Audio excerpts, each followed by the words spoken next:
O Ecolab tem tentado, né, e tem feito um esforço grande aqui no nosso pilar social de trazer conteúdo, de fazer eventos, de convidar a gente do mercado para vir falar conosco, né, sobre o tema blockchain, sobre as iniciativas, né, que o mercado tem demonstrado aqui no uso de blockchain.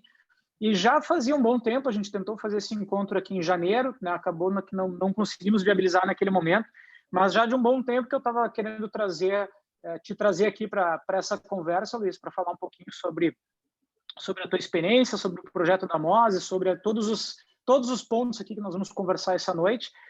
Os eventos do Ecolab, eles têm sido cada vez mais bem recheados de gente boa, gente interessada que vem para cá para entender um pouco mais, para entender o que o mercado está fazendo. Então, muito obrigado a todos que puderam conectar, né, que puderam estar aqui para nos assistir, para conversar com a gente. A gente tem uma dinâmica aqui nesses encontros de fazer uma apresentação, né, de um conteúdo relevante para o grupo, mas o que mais importa para nós aqui, efetivamente, é o nosso bate-papo, o nosso debate, as perguntas que eu peço desde já que vocês coloquem no chat aqui as perguntas, comentários, dúvidas, enfim, observações que vocês tenham, né, sobre o que nós vamos conversar essa noite. Quando a gente pensou nesse evento, a gente quis trazer um pouco de uma temática de como o blockchain pode e vem sendo usado para projetos efetivamente que estão rodando na rua, né? Ainda tem muita expectativa, tem muito cenário promissor de blockchain e a gente quis trazer um evento que fosse muito mais de efetivamente mostrar o que está sendo feito e a gente conseguiu trazer o Luiz para essa conversa sobre a Mose, que está fazendo um trabalho fantástico de construção de um cenário, né, de recuperação ambiental, né, e o Luiz vai, obviamente, aprofundar essa temática, mas aqui a gente tem assim a união de coisas fascinantes, e a gente está fascinado por esse projeto aqui da Mose, porque a gente está trazendo tecnologia de ponta, né, e uso de blockchain, e uso de ferramentas tecnológicas extremamente avançadas que pouquíssima gente está usando, e eu posso afirmar para vocês que pouquíssima gente está usando no mundo inteiro, né, coisas que a gente vai falar aqui essa noite, num projeto que tem um potencial, já é um projeto escalado, já é um projeto que tem um tamanho enorme, o Luiz vai falar um pouco sobre isso, é um dos maiores projetos de crédito de carbono hoje do planeta, né? Com uma preocupação o maior, nossa, Fábio. O maior, né, Luiz? O maior projeto de crédito de carbono do planeta, que tem um propósito fantástico, que é recuperar a floresta amazônica, a nossa querida floresta amazônica aqui do Brasil. Então, a gente está juntando aspectos que, dia após dia, me deixam absolutamente encantados, fascinados e excitados aqui para esse projeto que está sendo construído com Mose, né? A gente tem um prazer enorme, né? Eu sou um dos fundadores aqui, um dos cofundadores do Ecolab, junto com algumas pessoas que estão aqui na call, né? Walter, a Sandra me avisou que não vai poder participar, né? O César que está por aqui, então tem uma galera aqui que veio nos prestigiar também, e o Ecolab tem esse propósito, né, de trazer conteúdo relevante, e eu tenho também acompanhado né, tenho participado dos projetos de blockchain com a 1%, e nós tivemos a grata surpresa de conectar o 1% e Mose, e a gente vai falar um pouco mais disso depois. Então, o projeto que a gente vai discutir aqui, ele é fascinante. E não teria pessoa melhor para vir falar dos projetos da Mose do que o Luiz, né, o CEO da Mose, o fundador, o idealizador do projeto. É uma grata felicitação nossa aqui, Luiz, poder te ter conosco aqui. Eu sei que eu sei bem o quanto a tua agenda é ocupada no dia a dia, mas eu também sei o quanto tu gosta de poder compartilhar e poder estar conosco aqui, né? Luiz, ele é praticamente um gaúcho, né? Mora em terras gaúchas, né? Eu tirei passaporte. Já tirou, né? Já se sente gaúcho. Não conseguiu ainda deixar de torcer para o Flamengo, né? Acho que isso não vai acontecer. Não vai acontecer. Sem chance, né? Sem chance.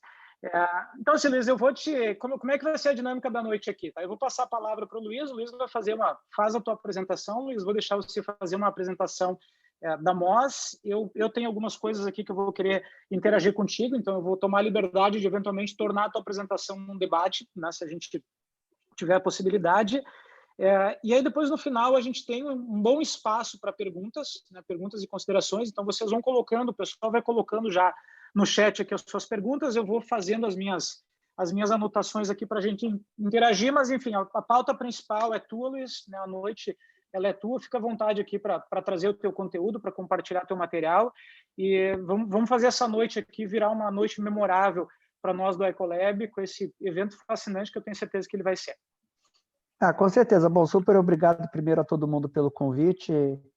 Eu sempre fico bastante lisonjeado e especialmente feliz e otimista, né, que a pauta de sustentabilidade e ambientalismo e a aliança disso, né, do ambientalismo, a tecnologia, como isso está avançando a passos largos. Então, né, digamos, esse assunto que sempre nos trouxe tanta tristeza, né, e frustração, que foi, né, o desmatamento da Amazônia e mudanças climáticas, mas especialmente né, a destruição do nosso planeta. Né? A gente só lê notícia ruim, notícia ruim, notícia ruim, e eu espero trazer para vocês aí uma ponta de esperança. A gente está colhendo, como o Fábio, né, inferiu ali ou sugeriu, bons resultados, eu vou falar. Bom, já falo agora, assim, a gente começou em março do ano passado, a gente completou um ano ontem, inclusive, e é muito engraçado, porque 15 de março de 2020 foi o dia que a pandemia, que o lockdown começou, né? A quarentena começou em São Paulo. Então, né, a gente não poderia ter escolhido, né, na época a gente pensou, pô, a gente escolheu a dedo aqui.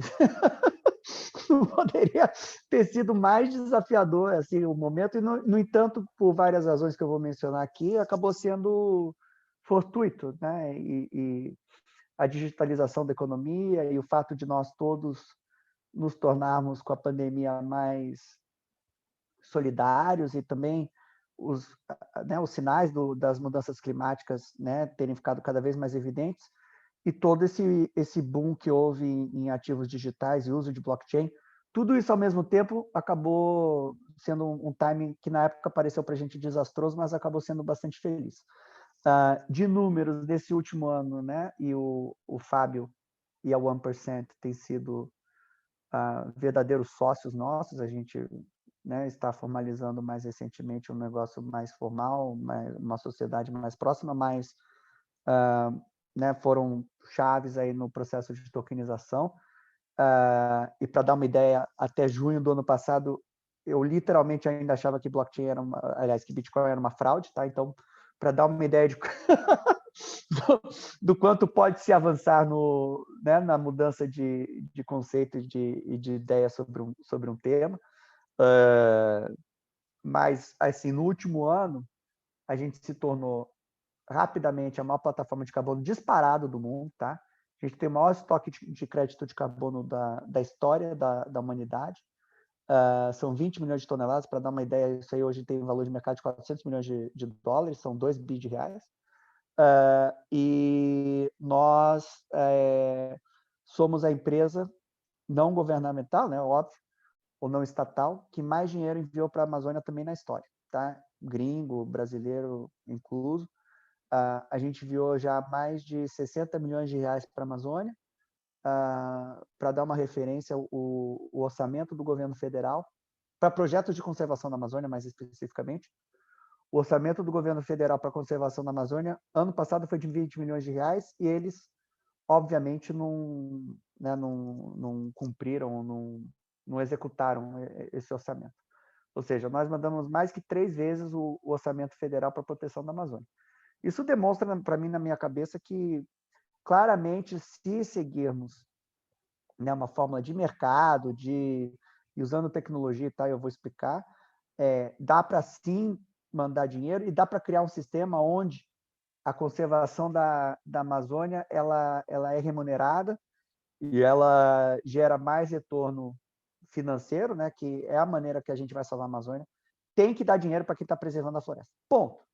Esquece esse approach assim, né, do governo, de patrulhar, essa coisa meio, né, de impor pelo medo a conservação da floresta. Esquece, é um negócio gigantesco assim. A gente não faz ideia, mas o Brasil tem 40% das florestas tropicais do mundo, tá? A Amazônia representa mais de 60% do nosso território nacional. Não há como patrulhar aquilo. Assim, não tem como. Assim, é fisicamente, humanamente impossível. Se não der dinheiro preservar, esquece, vão queimar até a última árvore da Amazônia, tá? Porque enquanto queimar para plantar né, soja e criar gado na Amazônia der mais dinheiro do que conservar, vão queimar até a última árvore. E como, assim, né, resumindo, a nossa tese é a galera tem que ganhar dinheiro preservando. Como é que você faz essa galera ganhar dinheiro preservando? Né? Você aumenta o retorno que ela tem preservando já é mais alto do que o da soja, mas ela tem que ver isso. Como é que você vê isso? Você demonstra para os investidores, né, que é digamos, o smart money, né, os mais sofisticados, que o retorno de você comprar uma terra na Amazônia e rentabilizar, remunerar via crédito de carbono é de 30% a 60% ao ano em dólar, em projetos de 30 anos.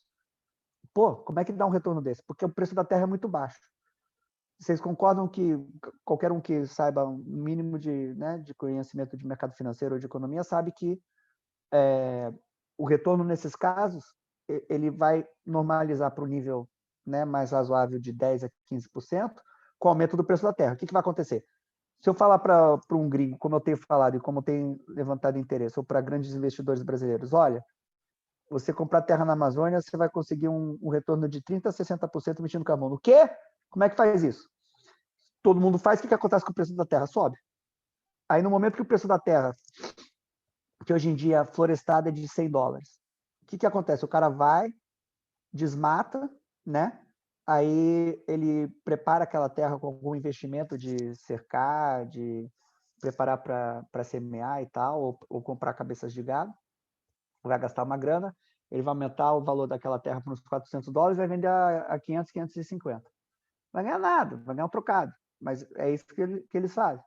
Né? Se o preço dessa terra for de $100 para 400, você concorda que o cara matou o business do cara, né? Já fica inviável. É assim que a gente salva a Amazônia, tá?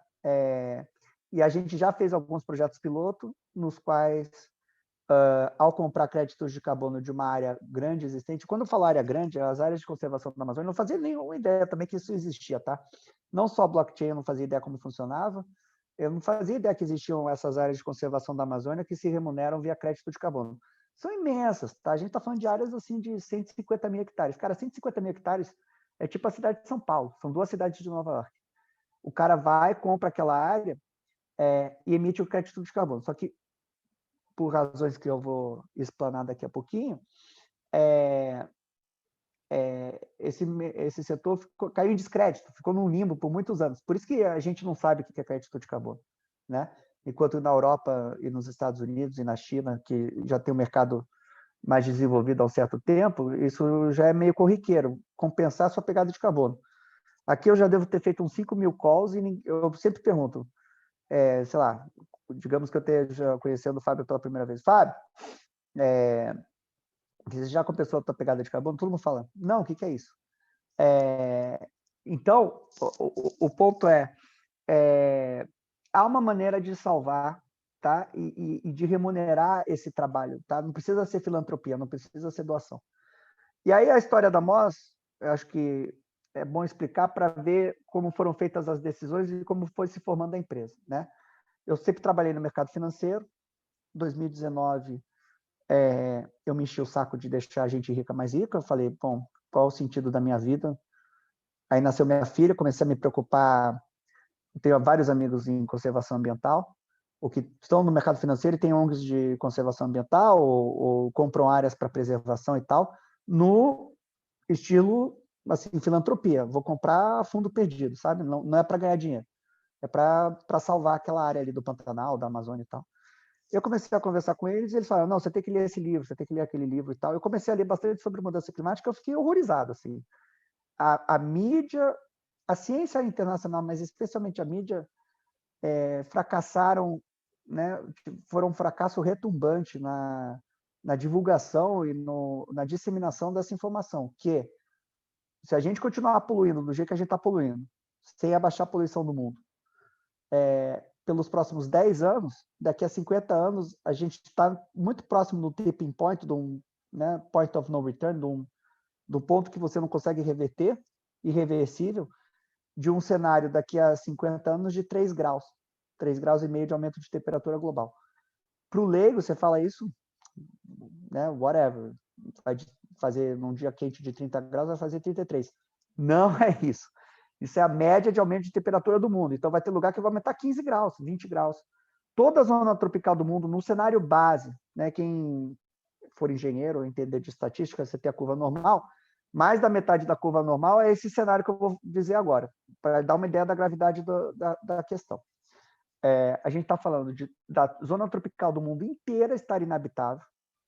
Então, América Latina, África, Sudeste Asiático, Índia, esquece, não dá para morar, vai fazer 60 a 65 graus à sombra. Todas as cidades litorâneas do mundo, né, ou próximas à água, como Porto Alegre, debaixo d'água. E, mais importantemente, ou preocupantemente, a produção de comida do mundo caindo mais de 50%. Ou seja, a metade mais pobre do mundo vai morrer de inanição. Simples assim. Daí para cima, tá? Há uma chance não desprezível, uma probabilidade não desprezível, estatisticamente significativa ou significante, de ser mais que isso, ser 4, 5, 6 graus. E aí morre todo mundo. Tá? Assim, a humanidade dizimada. Tá? Então, eu li esse negócio e falei, cara, eu não fazia ideia. Assim, eu achava que havia um certo debate na ciência e tal. 97% dos cientistas do mundo dizem que esse é o cenário. Então, temos uma questão, assim, matemática. E os outros 3% são financiados pelo lobby do petróleo ou são muito velhos ou não estão nem aí para o que vai acontecer, porque já vão ter morrido daqui a 50 anos. Então, qual que é a questão? Temos um problema que é gravíssimo. Eu falei, pô, como é que as pessoas não sabem disso? Como é que eu não sabia disso? Né? Assim, eu me senti um ignorante. Assim, eu falei, bom, então eu tenho que parar tudo que eu estou fazendo. Assim, não tem coisa mais importante do que isso. Eu tinha acabado de ter uma filha, eu falei, pô, quando a minha filha tiver 50 anos, 51 anos, ela vai morar num cenário de Blade Runner, assim, não dá. Né? Um cenário de distopia de filme de terror. Esse é o problema. Não há problema maior que esse. Assim, quer dizer, poluição. Pobreza, fome, racismo, tudo são grandes problemas, graves problemas. Não tem problema mais grave do que a gente parar de existir, da gente morrer todo mundo. Então, esse é a mãe de todos os problemas. Bom, dado que a gente identificou a mãe de todos os problemas, eu falei, bom, tem que ter alguma solução, né? E a solução é o sistema de crédito de carbono, tá? Ele é perfeito? Não. É igual capitalismo ou democracia. É o melhor que temos, tá? A matemática do mundo, eu ia até apresentar, mas acho que, assim, verbalmente fica até mais simples. O mundo emite 55 bilhões de toneladas ao ano de CO2 ou de gases de efeito de estufa, como metano, nitrogenados, etc. Bom, esse número de 55 bilhões de toneladas ao ano que a gente emite, esse número 12 anos atrás era de 25 bi. Como a gente evita aquele cenário que eu falei? Trazendo os 55 bi de volta para os 25, tá? Até 2030. Bom, se a gente aumentou a poluição do mundo, né? Em 12 anos a gente mais do que dobrou, a gente tem que conseguir, em menos de 10 anos, baixar para metade. Tem que conseguir. Se a gente conseguir aumentar, a gente consegue baixar, tá? Nada mudou no mundo tão drasticamente nos últimos 12 anos para a gente ter que dobrar a poluição. Então, é factível, tá? E como a gente faz isso?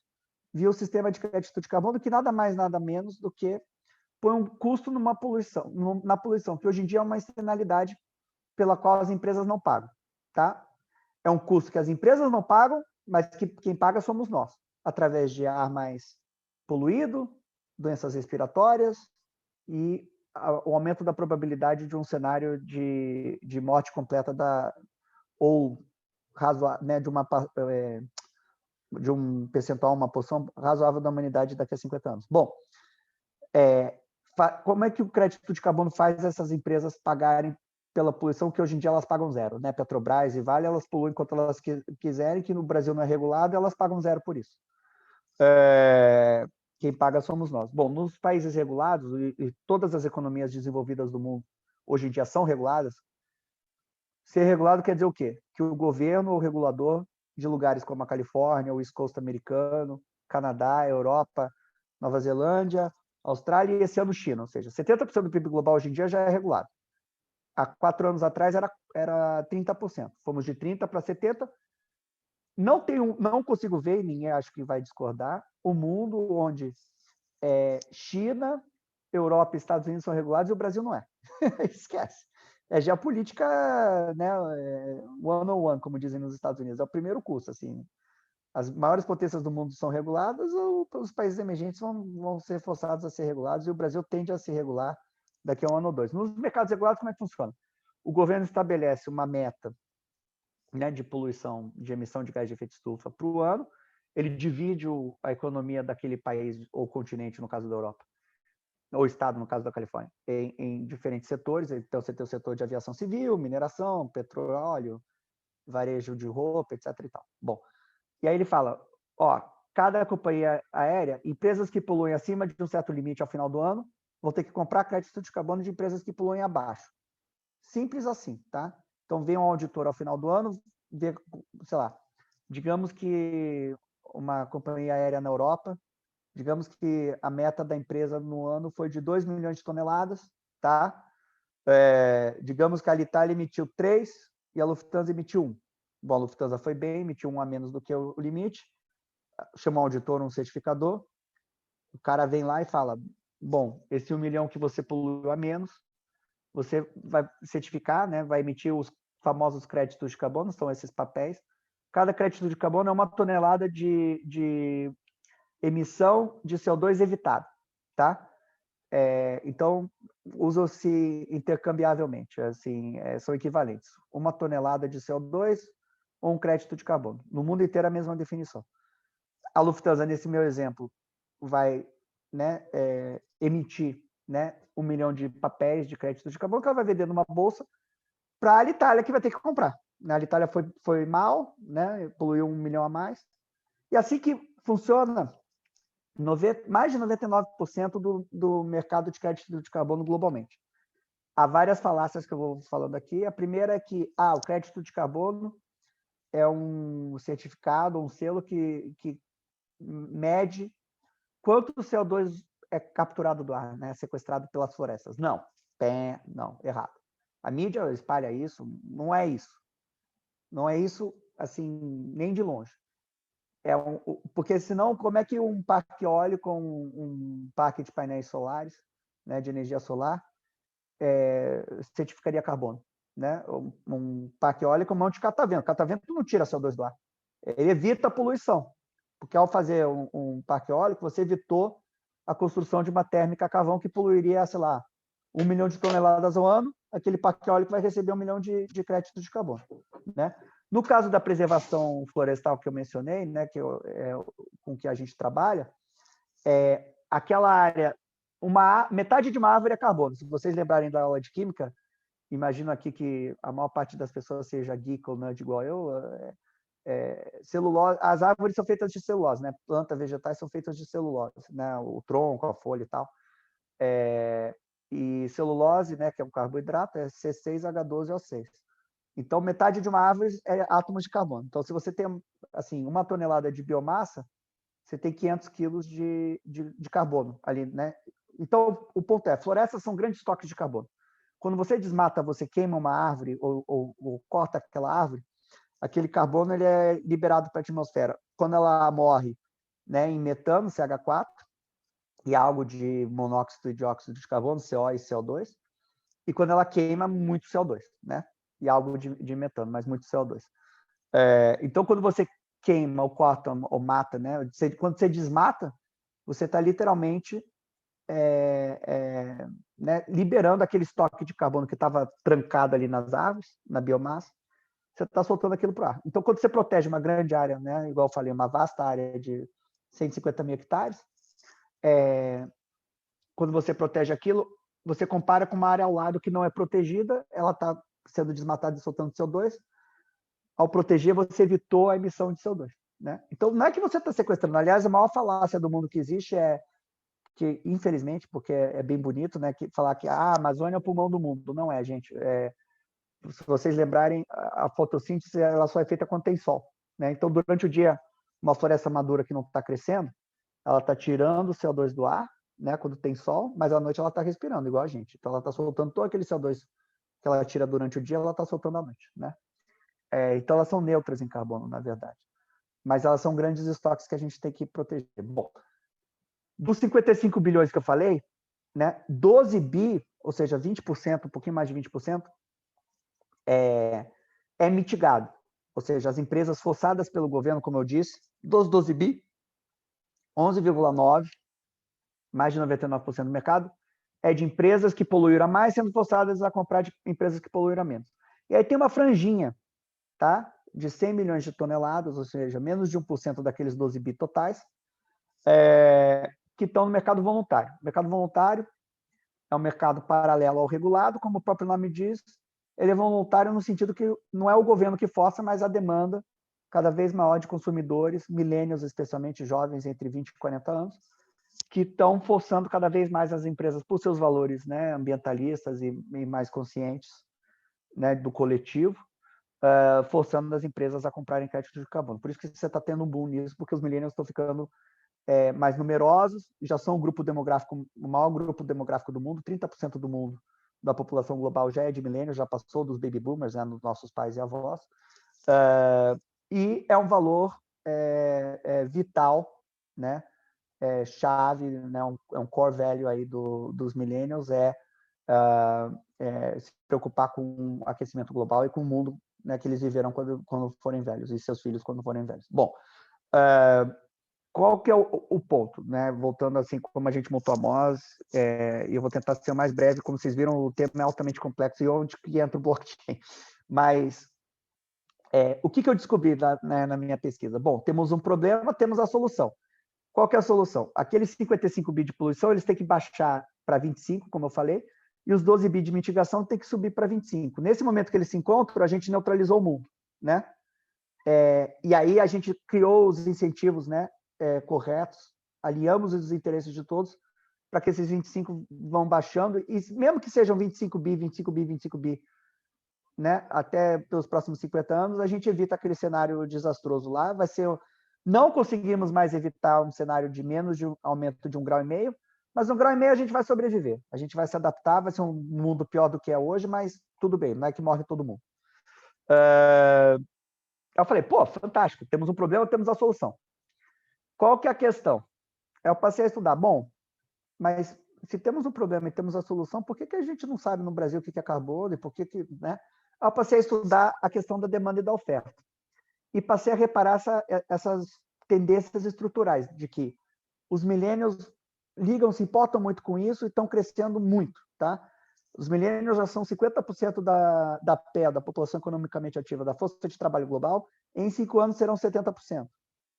Ou seja, claramente, vão comprar mais, vão investir mais, e quando eles investem, eu falo eles porque eu sou o último dos millennials, tenho 40 anos, mas talvez nós, quando a gente investe, um valor para a gente, é importante para a gente, como não era para os nossos pais, investir em coisas sustentáveis, especialmente no consumo. Tá? O millennial, com a maior tendência alimentícia do mundo, e do Brasil especialmente, vegetarianismo. Tá?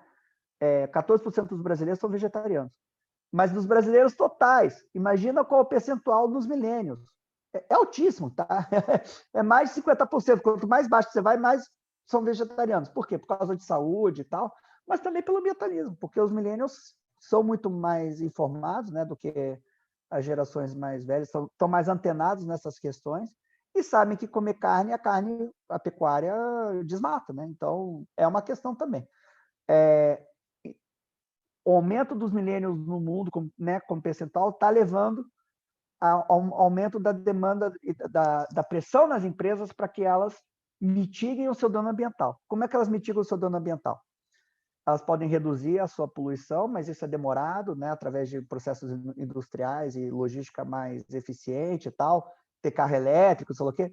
Mas esquece, gente, isso aí vai demorar demais, a gente não tem esse tempo. Então, como é que elas fazem isso rápido? Elas compram crédito de carbono. Eu passei a fazer conta, e o que eu reparei? E aí que está o grande pulo do gato. Todos nós somos ignorantes, viu, Walter?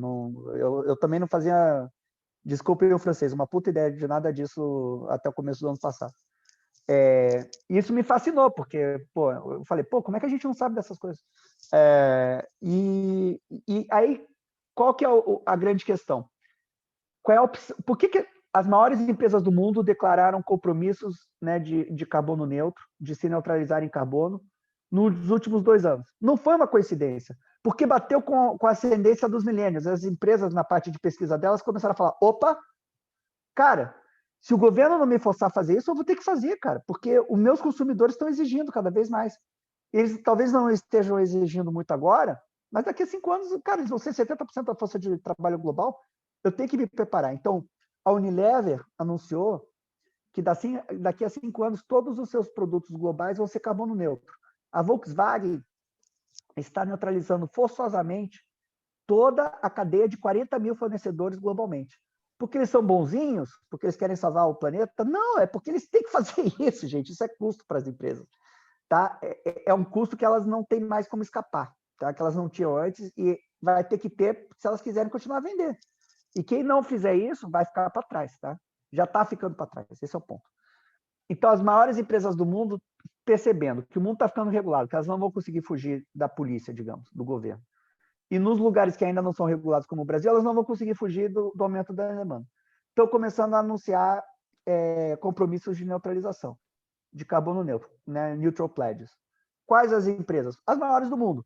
Os FANGs, né, que são Facebook, Amazon, Netflix, Apple, né, Google, Microsoft. Microsoft. Aí você vai, cara. Nike, Verizon, Unilever, JetBlue, Delta, Bradesco, Vivo, Repsol, Total, Cabify, Mercado Bitcoin, Go. C6, Go e tal. E por aí vai. 1%. 1%. Se soma todas essas empresas e com a incrível contribuição do 1%, a gente está falando de 400 milhões de toneladas. Só que lembra quanto eu falei que era oferta? 100 milhões. Esquece, é um squeeze clássico de commodities. Assim, a oferta demora, porque você certificar um projeto desse, imagina, o que não é complexo, você comprar uma área de 150 mil hectares do tamanho da cidade de São Paulo, na Amazônia, para passar por um processo de certificação altamente rigoroso, demora 3, 4 anos e custa pra cacete, custa 2, 3 milhões de reais. Não é qualquer um que tem essa grana. Para certificar, fora a compra da terra, que vai custar 150, 200 milhões de reais, tá? É complexo. Então, a oferta ela tende a ficar relativamente estável. Ela vai crescer, mas não vai crescer, sei lá, digamos que ela dobre nos próximos 3 anos. Só no passado a demanda multiplicou por 4. O que aconteceu com o preço de crédito de carbono? Multiplicou por 4. Esse ano vai multiplicar... A demanda foi de 100 milhões para 400 ano passado, para 1 bi, e deve ir para 3, 4 bi ano que vem. E a oferta? A oferta foi de 100 para 110, para 120. Cara, esquece, isso vai zunir. Tá? Isso aqui é clássico de blockchain, de cripto. Né? Por que né, compramos Bitcoin, investimos? Porque é escasso. Né? E a gente sabe, é previsivelmente escasso. É igual ouro. Ouro é previsivelmente escasso. Todo ouro do mundo, se juntar, né, não sei se as pessoas aqui sabem, cabe numa piscina. Né? É escasso, por isso que o valor dele é uma reserva de valor. Crédito de carbono é a mesma coisa, gente. Isso aqui não expira, tá? Não vence. É dolarizado, digital, negocia globalmente e está em blockchain o nosso, né? É igual a Bitcoin. A única diferença é a liquidez. Bitcoin é muito líquido. Crédito de carbono e o MCO2, que é o nosso crédito de carbono, ainda não é. Bom, vendo tudo isso, eu falei, cara, eu tenho que comprar crédito de carbono. Assim, vai faltar crédito de carbono, claramente. Aí que vem a ideia da MOSE de tokenizar. Eu fui no Google, que eu coloquei crédito de carbono. Eu recomendo que vocês façam isso. Comprar crédito de carbono. Ou investir em crédito de carbono. Vocês vão ver muita opção de compensação de crédito de carbono. É diferente. Não é comprar crédito de carbono como investimento ou como uma reserva de valor, como um ativo. A compensação é assim. E eu nunca nem sabia que existia esse negócio. Você vai calcular a tua pegada de carbono. Todos nós. Ah, mas eu não emito carbono. Emite sim. A nossa roupa aqui, ó, eu tenho uma roupa aqui de algodão. Para fazer isso aqui, você usou, né? Teve um processo industrial. Emitiu carbono. Você anda de carro todo dia, emite carbono. Você anda de avião, emite carbono para cacete. Você, sei lá, compra produtos da China. Esses produtos vieram de barco. Emitiu carbono para cacete para trazer aquilo, né? Queimaram diesel para caramba, querosene, etc. Então, só de viver na sociedade capitalista moderna, você emite carbono. Aí você preenche um questionário, eu vou tantas vezes, né, no ano, eu uso tanto de energia elétrica, né, eu ando tanto de carro, eu como carne ou não, por incrível que pareça, faz diferença, tá? e vai falar assim, digamos que o Fábio tenha feito o questionário, Fábio, você emitiu 10 toneladas ano passado, tá? Aí na Europa, nos Estados Unidos, eu vi que cobra-se, e o preço, assim, all over the place, né? Tem preço de $20, eu encontrei crédito carbono de $60. A primeira coisa que eu falei, pô, por que o preço varia tanto? É a mesma coisa. Então, a primeira coisa que me chamou a atenção. Segunda coisa, que é um processo de doação, porque você calcula isso, aí você manda dinheiro, o que você recebe de volta? Um PDF dizendo que você é um cara legal. Parabéns, ó, você é um cara consciente.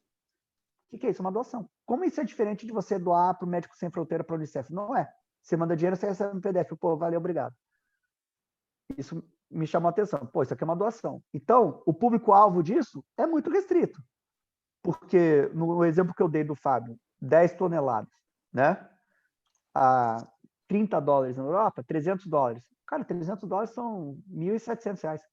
Quantas pessoas vão ter R$ 1.700 para fazer uma doação para o planeta e tal? Não tem, esquece. E eu reparei que é um business, eu falei, pô, isso aqui é um business, negócio da China. Os caras, porque eu descobri o preço no atacado, era $2, $3. O cara tá vendendo a 30, eu falei, nossa, o cara tá explodindo de ganhar dinheiro. Qual que é o porém? Não tem volume, ninguém faz. Ninguém voluntariamente dá R$ 1.700 para a Amazônia, para o planeta. São pouquíssimas pessoas. Aí eu falei, bom, como é que aí já me veio, né, a lâmpada, né, o eureka. Eu falei, bom, tá aí o meu negócio. Eu vou oferecer isso como investimento, né, como um bem. Isso vai apreciar, a pessoa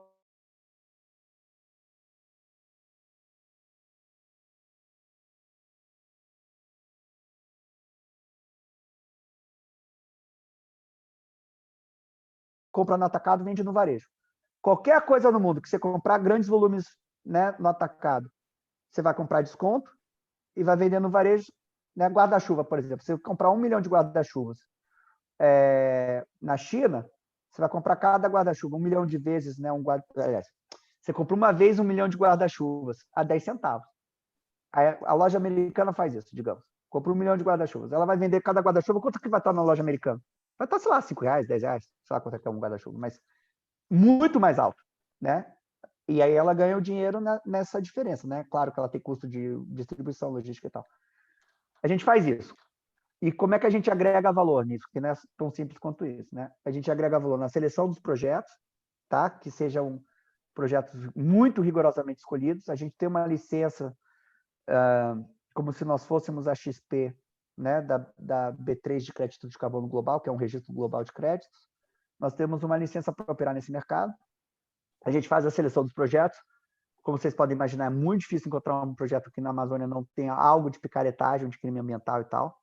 Então, a gente faz todo um due diligence, uma investigação. A gente agrega valor na tokenização, na agregação de tecnologia, tá? Tanto no já monitoramento dessas áreas, e aí dá uma outra live fantástica de tecnologia, que a gente se associou a uma empresa que chama Open Climate, incubada pela Universidade de Yale, nos Estados Unidos.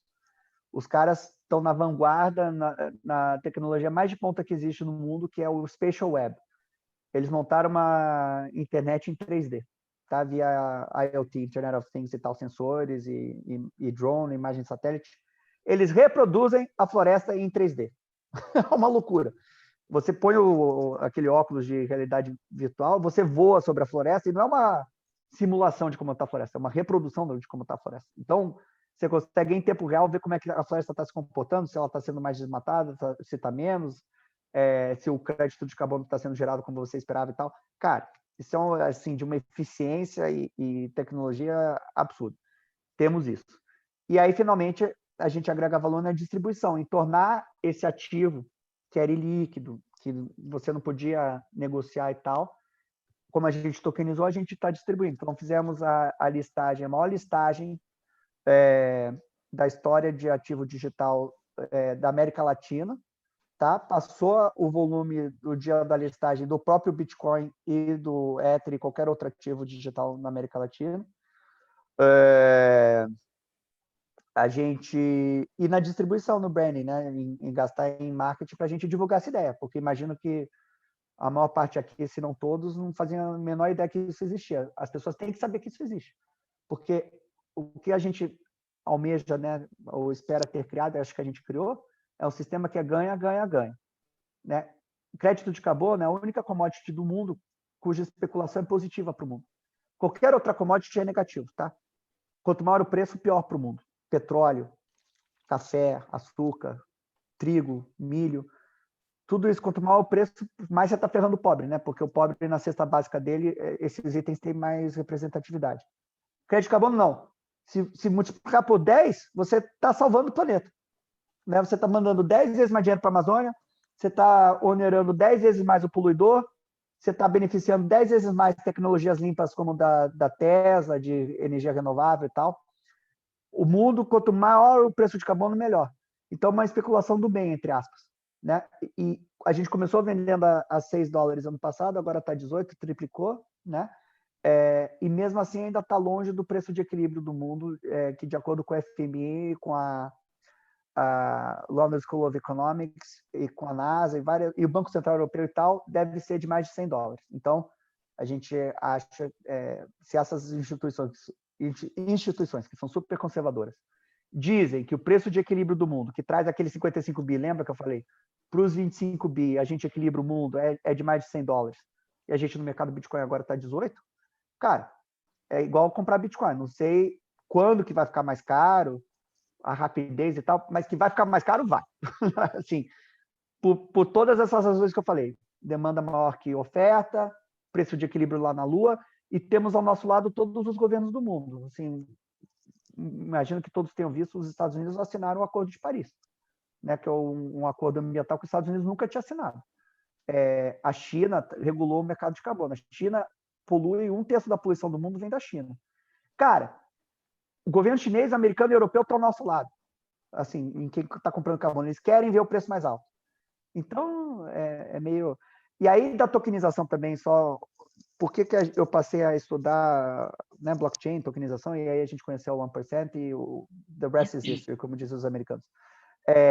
Aquele processo do site que eles mandam PDF, todo mundo aqui que conhece o mínimo de blockchain, vocês todos são experts, sabem que, pô, isso aí é a coisa mais... É o caso mais concreto de benefício de você colocar algo em smart contract que existe. Você está no ativo que é etéreo, né, que é intangível, que é crédito de carbono, não é um negócio tangível que você toca, né? Ou seja, a credibilidade do processo é tudo, né? E o sistema de crédito de carbono caiu em descrédito e ceticismo exatamente porque teve fraude pra cacete lá atrás, porque não havia tecnologia de blockchain. Como a gente põe blockchain, a gente não, mesmo que a gente queira ser fraudulento e criar esquema de pirâmide, a gente não te consegue vender 2 vezes a mesma coisa, que está tudo lá no Etherscan, né? Todas as transações e o aposento dos créditos, né? E o consumo, quando você queima o token, né? Você faz o burn, a gente correspondentemente aposenta o crédito de carbono. Cara, não tem como fraudar isso em blockchain, né? Então, eu, quando estava comprando ali o crédito, falei, pô, o que me garante que esse cara não está me vendendo a mesma coisa 10 mil vezes? Ou que não está me vendendo ar? Ou que não está me vendendo um crédito de carbono, sei lá, da Mongólia, quando ele me diz que é um do Brasil. E que ele está realmente aposentando os créditos no registro global. Enquanto que no nosso está tudo registrado ali no blockchain. E com isso eu abro para perguntas e comentários. Imagino que tenha bastante coisa para a gente discutir. Luiz, obrigado.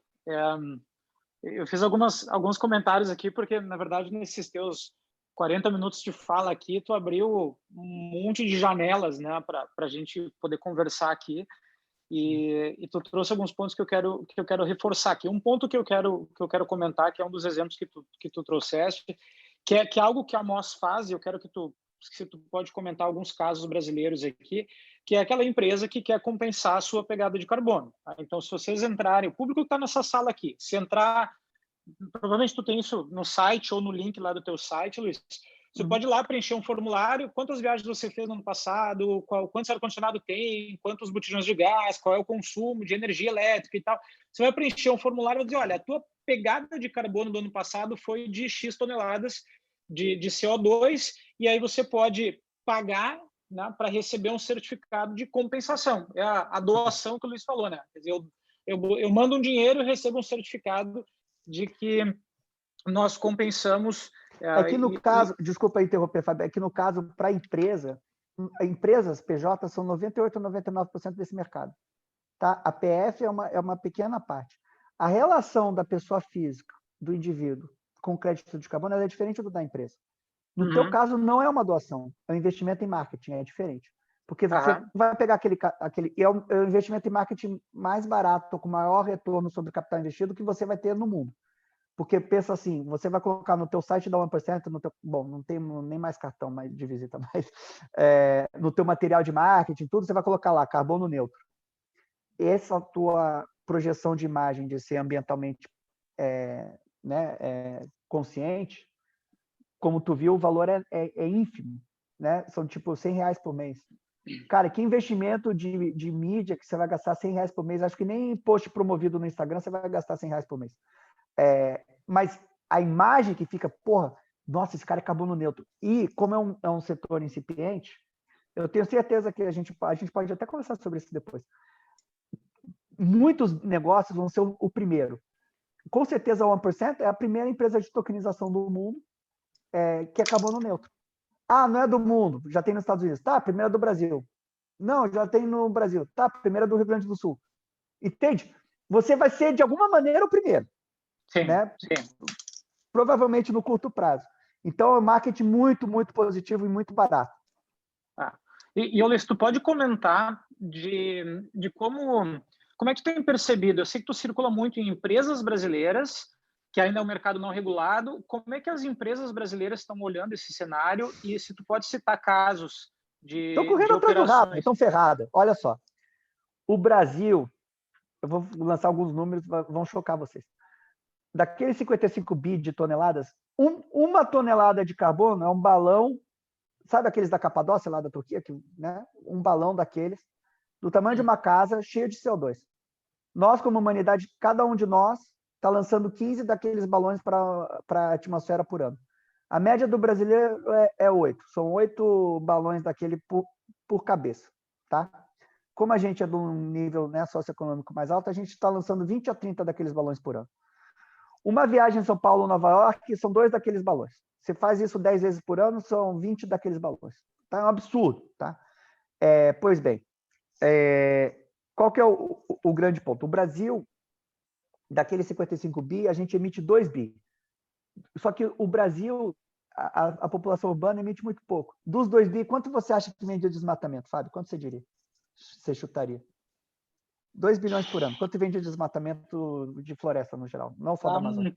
Um terço? 1,5 bi, 75%. 75%. É da gente queimar florestas, que é o nosso... Cara, isso aqui é o nosso petróleo, é carbono. O Brasil tem 50% das reservas de carbono do mundo. Bom, enfim.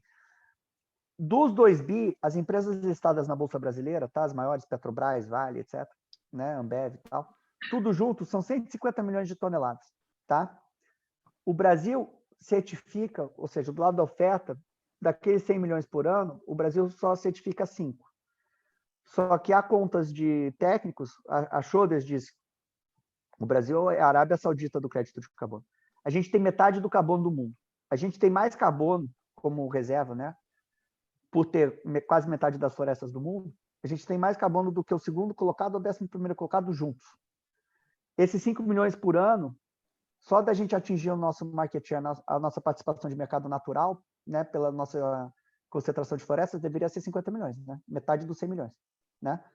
E a Schroders diz, eu já chequei essa conta, é até mais alto do que isso, que a gente tem o potencial de certificar 1,5 bilhão de toneladas por ano. Né? É 300 vezes mais do que a gente faz. Se certificarmos 1,5 bilhão de toneladas por ano, o Brasil, o PIB brasileiro, ao invés de crescer 0 ou 1%, como a gente tem crescido, ou não crescido, né? A gente cresceria 5 a 6% ao ano. Tá? Então, a gente está sentado numa mina de ouro. Aí você estava perguntando das empresas. Qual que é a questão? O governo brasileiro sacou isso. Tá? Mesmo o Ricardo Salles, aqueles caras lá, né, Tereza Cristina e tal, já declararam que o Brasil vai se regular. Tá? As empresas vão ser obrigadas a comprar. Se o governo brasileiro forçar 10% de compensação, que é um número bem razoável para o começo do mercado regulado, são 150 milhões de demanda a mais. Né? Desculpa. só da Bovespa são 15 milhões de toneladas a mais. Cara, o Brasil certifica 5, vai faltar carbono. Já está faltando. E as empresas estão correndo atrás do rabo porque elas estão começando a perceber isso. Né? Como tudo no Brasil, aqui chega atrasado. A Vale, te dar um exemplo, tá? A Vale emite 25 milhões de toneladas ao ano. Ela se comprometeu até 2030 a baixar esse número em 1/3. Então, são 8 milhões por ano, né? Que ela vai ter que produzir a menos. Cara, a Vale sozinha vai ter que comprar 8 milhões. Não tem no mercado 8 milhões. Se a Vale quiser hoje chegar para a mostra e falar, quero comprar 8 milhões. Cara, eu vou ter que rebolar aqui, fazer samba, porque me virar nos 30, porque não tem. Isso é só Vale. Imagina a Petrobras, Gerdau, CSN, Usina. Cara, esquece, vai explodir. E as empresas estão começando a se tocar, tá? Que comeram bola, comeram mosca. Eu falei ano passado que isso ia acontecer. Eu falei, cara, compra agora que está $3. Na atacada já está 10. E eu falava na época, o preço na Europa está 20, o preço na Europa está 45. Aqui vai subindo, assim, na Europa está assim, aqui está assim, ó. É um jacaré. Só que não vai ter sempre esse jacaré. De repente, aqui no Brasil vai fazer assim, porque vai encontrar o preço global. Vai encontrar o preço global. Vai encontrar o preço global. Vai encontrar o equilíbrio global. Tá. Ô, Luiz, aí é o seguinte, ó. Tokenizamos. Então, hoje foi criado o MCO2, né, o token que representa o MOS CO2. E esse token foi listado na primeira exchange aqui do Brasil, que é a maior da América Latina, que é o mercado Bitcoin. Isso faz agora 40 dias, 45 dias, né, Luiz, que a gente listou. Um mês e meio que a gente listou no mercado Bitcoin. Então, o Walter, que eu estou vendo aqui no vídeo, o Walter é um grande investidor de Bitcoin, de Ethereum, ele tem um estoque grande dessas coisas aí. Aí ele está olhando lá no mercado do Bitcoin e vê que aparece o token do MCO2. Então, o que o Walter pode fazer com o token do MCO2, do ponto de vista da especulação que tu falou? Fala um pouquinho da expectativa que tem nesse mercado e do ponto de vista de listagem e exchanges, qual é o teu próximo passo ou os teus próximos passos? Sim, eu vou começar pelas exchanges. A gente já está na top 100 pares, ou top 150 pares do mundo no Uniswap em liquidez. Tá? A gente está com um pool de $6 milhões. Está aumentando bem. Já o torna como um dos pares mais relevantes. Inclusive, né, a 1% fez e o Bernardo Quintão, que está aqui conosco, idealizaram aí um Liquidity Mining Pool. Foi a primeira solução de DeFi de uma empresa brasileira. Foi bem legal, que é você remunerar, né, pessoas que contribuem seus MCO2 numa razão de 1-1 com ETH. Então, põe, sei lá, R$10 mil de MCO2, R$10 mil de ETH no pool no Uniswap, recebem 10% ao mês em MCO2 como incentivo para a contribuição do pool. Então, o pool está bombando, né? Uma rentabilidade de 120%, 130% ao ano, está aumentando bastante. Então, estamos ganhando bastante liquidez no Uniswap, no próprio mercado Bitcoin estabilizou em 2, 3 milhões de reais dia. Mas agora a gente está indo para as exchanges globais, né? A gente amanhã vai listar na Coinsbit e na Probit, que né, são gringas, globais. Estamos em conversas avançadas com outras, não sei se eu posso falar aqui, então acho que eu não posso, mas enfim, entre as 6 maiores do mundo, tá? A gente deve listar até o final do mês.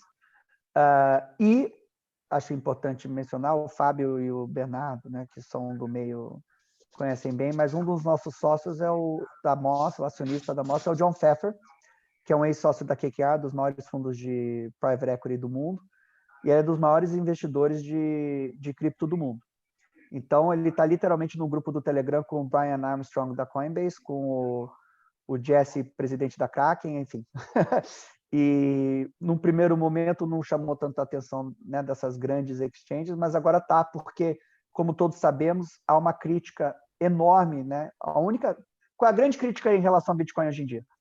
Né? Você fala, Bitcoin, sei lá o quê? Mas emite muito carbono, é muito poluente. E não é, tá? Proporcionalmente não é. A gente fez a conta. E a gente vai criar... É muito fácil para a gente criar um Green Bitcoin, um Bitcoin verde, em Ethereum, que é um Wrapped BTC com 2 MCO2, tá? Ou seja, ao invés de pagar $55 mil, né, no Bitcoin, você vai pagar $55 mil e $36. Porra, é nada. Dá né, dá o quê? Dá 7 bips, dá 0,07% do valor do Bitcoin. Quem que não vai pagar, ao invés de 55 mil e... Porra, todo mundo, né? Se for ainda mais se for para buy and hold, né? Então tem esse Não driver aí. entrava, tava bloqueado, não funcionava. Caos. Oi, acho que alguém está no... Tem o microfone aberto aqui. Acho que é do Thiago. Thiago Zagonel, teu microfone está aberto. Deu. Fechou. Então tem esse trigger aí, né, das bolsas, do aumento da liquidez. Tem o fato da gente estar começando a vender para grandes empresas internacionais, tá? Eu vou citar aqui Cara, a gente está indo pro pau, assim. A gente está falando com o McDonald's e com o Burger King para compensar todos os Big Macs e todos os Whoppers do mundo. Assim, é uma pauleira. A gente está conversando com um país da Ásia, eu não vou mencionar qual, mas relevante, para ser o fornecedor exclusivo desse país na Ásia, tá? De MCO2. A gente pega uma empresa desse país, acabou. Assim, acabou o tamanho do mundo. Então, está escasso, vai se tornar mais escasso. E tem esses estudos, assim, não estou acreditando em nada do que o Luiz está falando. Tá, não acredita em mim, acredita no Banco Central Europeu, no London School of Economics, no FMI, no World Bank e na NASA, que tem um preço de equilíbrio do carbono para o mundo, que tem que chegar, e todos os governos do mundo têm acesso a esses estudos, e depois eu compartilho com vocês os links. É só dar um Google FMI e essas instituições que eu falei e Carbon Credit Price. Eles falam de preço de crédito de carbono em 5 a 10 anos de 100 a 180 dólares. Eu acho que vai ser mais que isso, tá? Isso é 5 ou 6 vezes maior que o preço atual. Então, e há uma tese que eu também compartilho muito, a pessoas, né, como vocês sabem, que são Bitcoin maximalists, né, que acham que Bitcoin vai ser a única moeda do mundo e tudo que tende a convergir ao Bitcoin. Eu acho que não vai, acho que vai ser o Bitcoin, mas ele depois vai ser substituído por crédito de carbono, tá? Por essa questão que, quando você compara os dois, o crédito de carbono tem esse benefício para o planeta que o Bitcoin não tem. Aliás, o Bitcoin prejudica, né? Então, tudo mais constante. Quando os dois tiverem a mesma liquidez e vão chegar na mesma liquidez, tá? Ou pelo menos na mesma ordem de magnitude, aí vão chegar nesse ponto que eu falei. Porra, para que eu vou comprar esse negócio que faz mal ao mundo se eu tenho um que tem as mesmas funções, escassez, digital, líquido, global, sei lá o quê, reserva de valor, e faz bem ao mundo, né? Eu acho que aqui vale a pena dar uma reforçada, Luiz, num ponto que é o seguinte, quando tu citou o caso do McDonald's, imagine que todos nós aqui, consumidores conscientes, queremos proteger o planeta. Quando a gente chegar numa loja para comprar uma camiseta, talvez em breve eu passe a ter a opção. Eu posso comprar uma camiseta um pouquinho mais barata ou uma camiseta um pouquinho mais caro que tem carbono compensado, né? Então aqui eu acho que tem um espaço. Isso vai ser igual vocês, os mais velhos, talvez, com mais de 40 anos, vão lembrar que gorjeta não era obrigatório no Brasil, né? E aí passou a ser obrigatório, passou a vir na notinha, mas não vinha antes, né? E hoje em dia a gente encara como natural. Num primeiro momento, quando proibiram em 92 o Maluf, ou 93, o Maluf proibiu que fumassem dentro de restaurante, quase teve revolta. Hoje em dia é impensável fumar dentro do restaurante. É impensável fumar dentro do avião. Em alguns anos vai ser impensável para os nossos filhos ou para os mais jovens que a gente queimava gasolina para andar de carro. Que a gente queimava querosene para andar de avião. Os caras vão falar, vocês estavam loucos? Qual o problema de vocês? Igual a gente pensa assim, pô, nos anos 80, 90, que nem eu fumava dentro do avião. É meio que essa a mudança de mentalidade. Na Escandinávia, né, a Greta é sueca, como todos sabemos, na Escandinávia e na Alemanha, e na França a menor grau, mas na Europa no geral, isso já faz parte do dia a dia das pessoas, tá? Há empresas que nós nos inspiramos na mostra e estamos oferecendo todas essas soluções, por exemplo, o C6, né, a Fintech, a gente vai oferecer, acho que mês que vem, mas enfim, já estamos assinados, para oferecer os pontos que você ganha, né, de fidelidade e tal, você poder trocar e o cartão de crédito, através dos seus gastos, calcular a tua pegada de carbono e oferecer para você. Você quer compensar, mas ao invés de ser um gasto para você, vai ser uma compra de um ativo. Você vai acumulando aquele, né? Vai falar, a tua pegada de carbono esse mês é R$100. Quer comprar R$100 em MCO2? Ou seja, né? E já tem fintechs que fazem isso, tá? Na Alemanha e na Suécia tem uma que chama Doconomy. Na Suécia, vários cartões de crédito, você compra um Starbucks, ele fala, teu Starbucks foi $2. Quer pagar 2,02 e compensar o teu Starbucks? Aí você pode ter ou como pop-up no teu celular, ou se aquilo é muito chato, porque cada compra, você deixa acumular e no final do mês ele fala, a tua pegada de carbono esse mês foi $20.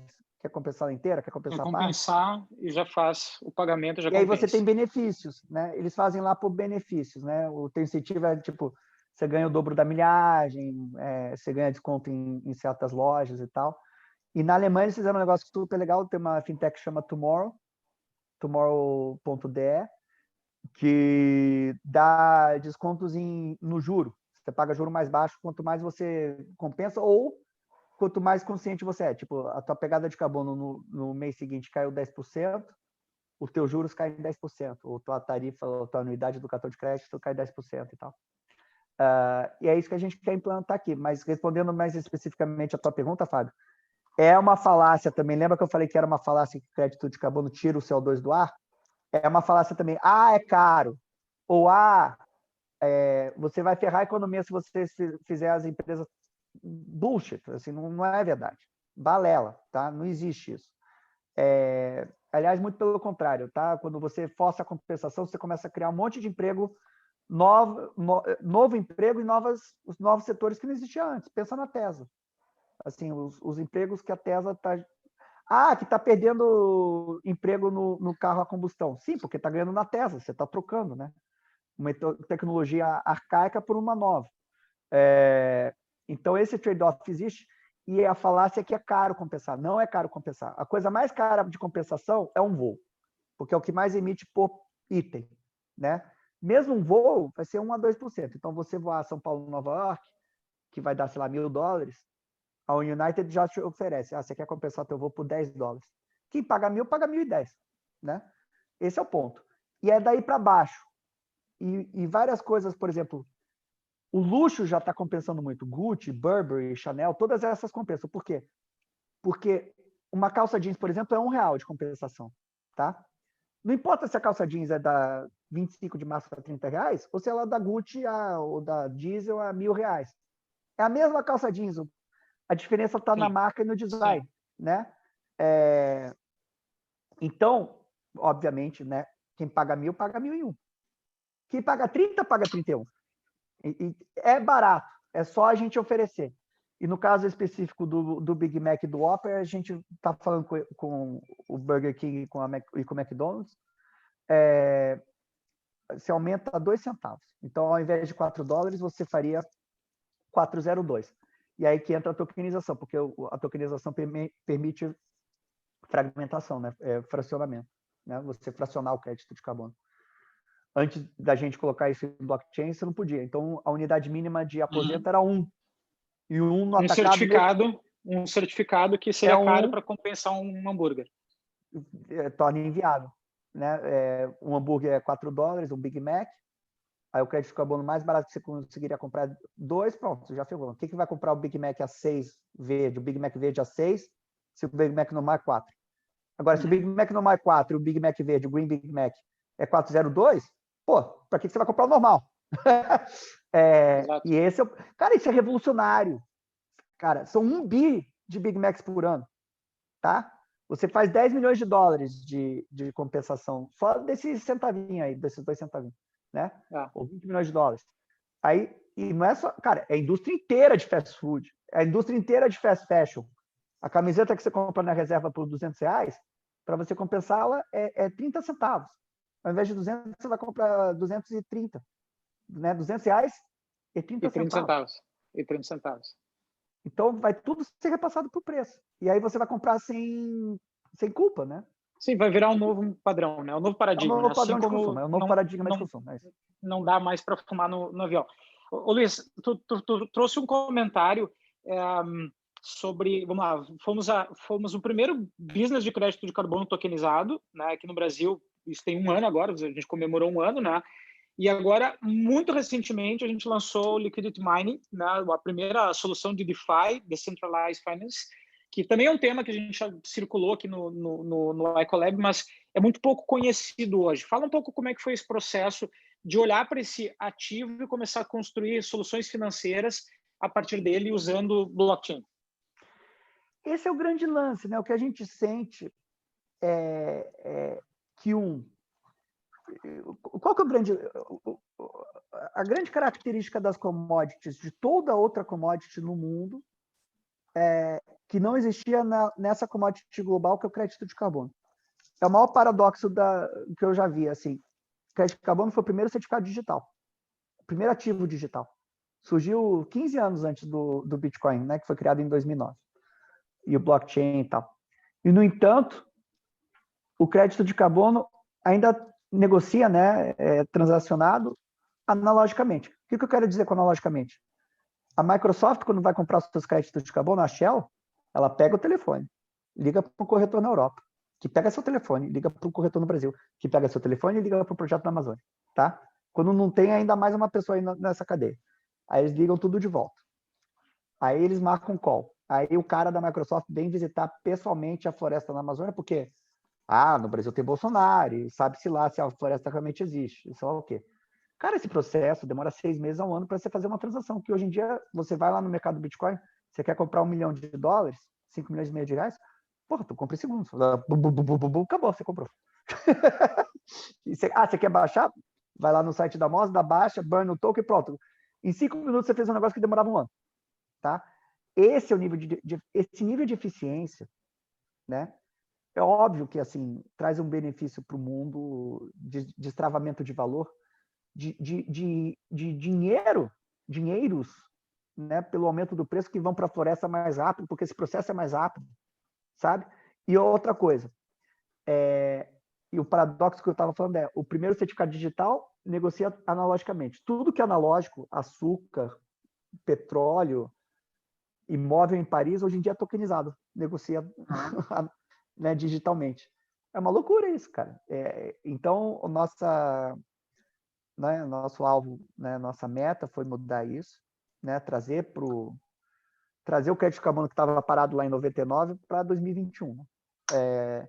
E também o que eu reparei muito é que, pela falta de liquidez e de preço de tela, as transações de carbono elas eram de balcão, não passavam por nenhuma bolsa organizada. Então, você não tinha transparência de preço, de volume, e principalmente você não tinha liquidez, né? Imagina como é que é uma negociação entre um projeto na Amazônia, tá? Que não vendia crédito de carbono há alguns anos e está todo encalacrado lá de estoque não vendido, e a Microsoft, a Apple, um gringo da Shell. Cara, os caras massacravam os projetos, é lógico.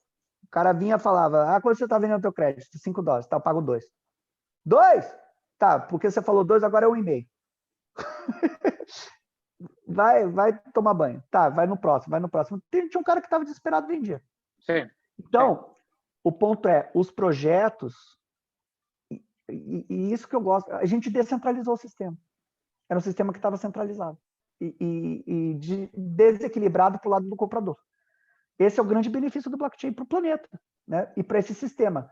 O blockchain traz essa eficiência, né? E essa transparência.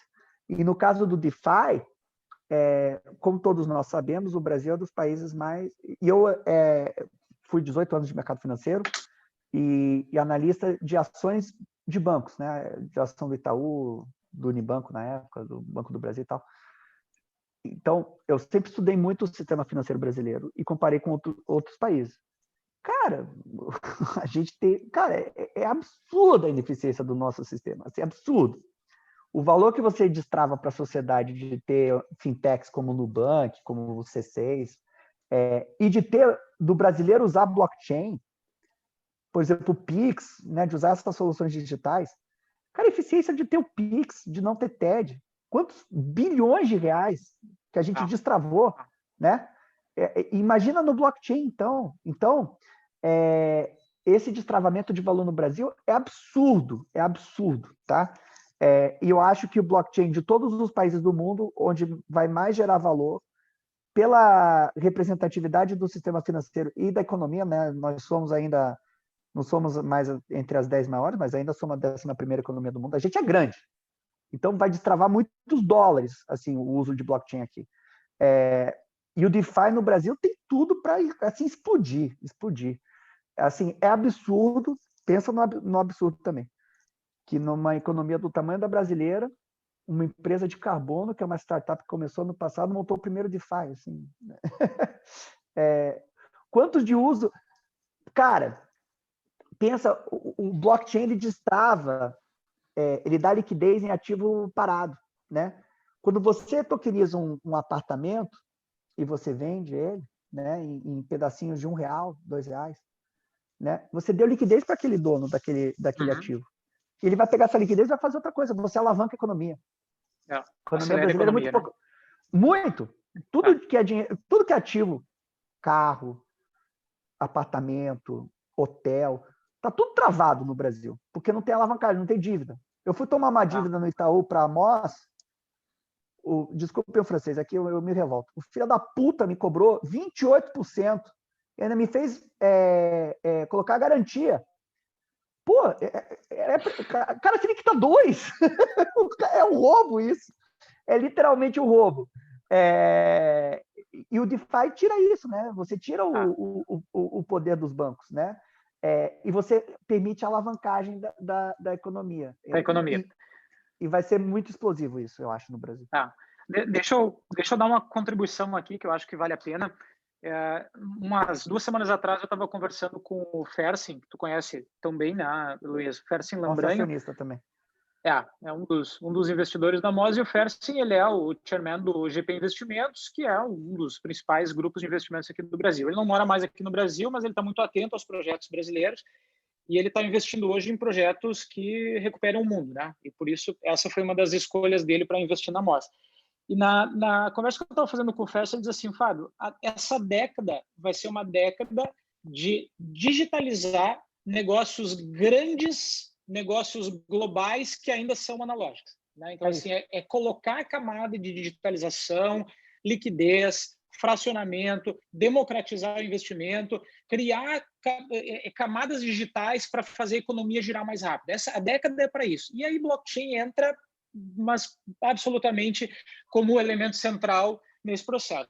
E aí tem duas, a gente fala muito de tokenização e, obviamente, por razões bastante óbvias, né, que a gente fala bastante de tokenização, mas tem 2 temas que estão chamando muito a atenção, né, que é a DeFi, que DeFi vai acelerar de um jeito gigante. A gente tem uma satisfação enorme ter feito o primeiro DeFi em produção no Brasil, né, e genuinamente brasileiro. E tem se falado muito agora em NFT, né, os tokens não fungíveis, né, então gente, assim, projetos de NFT de todas as ordens, né, assim, projetos de NFT de arte, música, de boi, de todos os tipos de imóveis, obviamente, de esporte. Então, assim, tem casos de... os próximos 2, 3 anos eles vão ser aqui no Brasil muito interessantes. Tem espaço para projetos brilhantes e aí Moz está abrindo caminho, né? A Moz está mostrando que dá para fazer aqui no Brasil, não depende de fora. Tem uma característica também, não sei se as pessoas se ligam disso, mas quando a gente fala com gringo, a gente nota isso. A gente é disparado o povo no mundo com acesso, assim, das pessoas que têm acesso à internet e smartphone, né, e internet mobile no celular. O brasileiro é o que tem maior uso por hora per capita do mundo, tá? Mas passa de muito os japoneses. A nossa propensão à adoção de inovação, de novidade, né? O brasileiro adora novidade. O que a gente usa per capita, assim, eu acho que é o segundo maior, ou terceiro maior, é o segundo maior mercado do Uber no mundo. Assim, e Facebook, tudo brasileiro é gigantesco, assim, TikTok já está gigante, assim, tal. E por isso que eu sou muito otimista na adoção do blockchain. Eu acho que quando pegar mesmo, mas vai explodir, assim, e tudo isso de NFT, DeFi, mas vai explodir absurdamente. Olha o Pix, cara. Cara, o brasileiro tem que, né, aquela piada, né, tem que ser muito estudado, porque, né, como é que é? Enfim. Porra, a galera tava paquerando usando a mensagem eu do vi Pix. essa. Porra, cara, é muito... O brasileiro é muito criativo, cara. É muito... Adota né, as inovações muito rápido. O cara não estava conseguindo trocar mensagens com a namorada, Luiz. E aí ela tinha bloqueado ele de todos os canais. Ele começou a mandar pix de 1 Não, mas centavo não para foi ela. um, foram vários. Foi um monte de gente, né? Para poder No mandar Banco as Central mensagens. emitiu uma mensagem oficial, falou, galera, não é para paquerar. Não é para paquerar. Que o Pix virou meio chat para conversa, né? Impressionante. O brasileiro é muito criativo. Brasileiro é foda. Deixa eu fazer um pedido aqui para Júlia. Júlia, acho que tu está na call com a gente aqui, que está me acompanhando.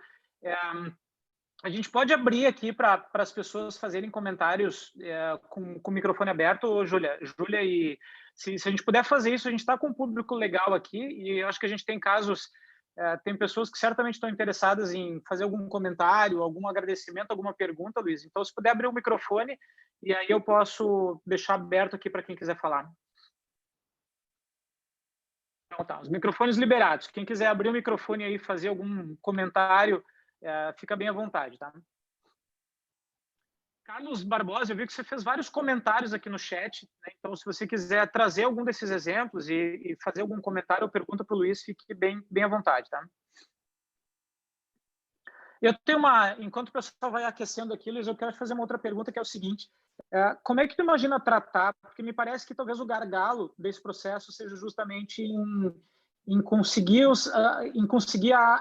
o crédito, né? Gerar o crédito, certificar o crédito. Com certeza. A oferta. Como é que tu imagina o futuro do tratamento da oferta de crédito?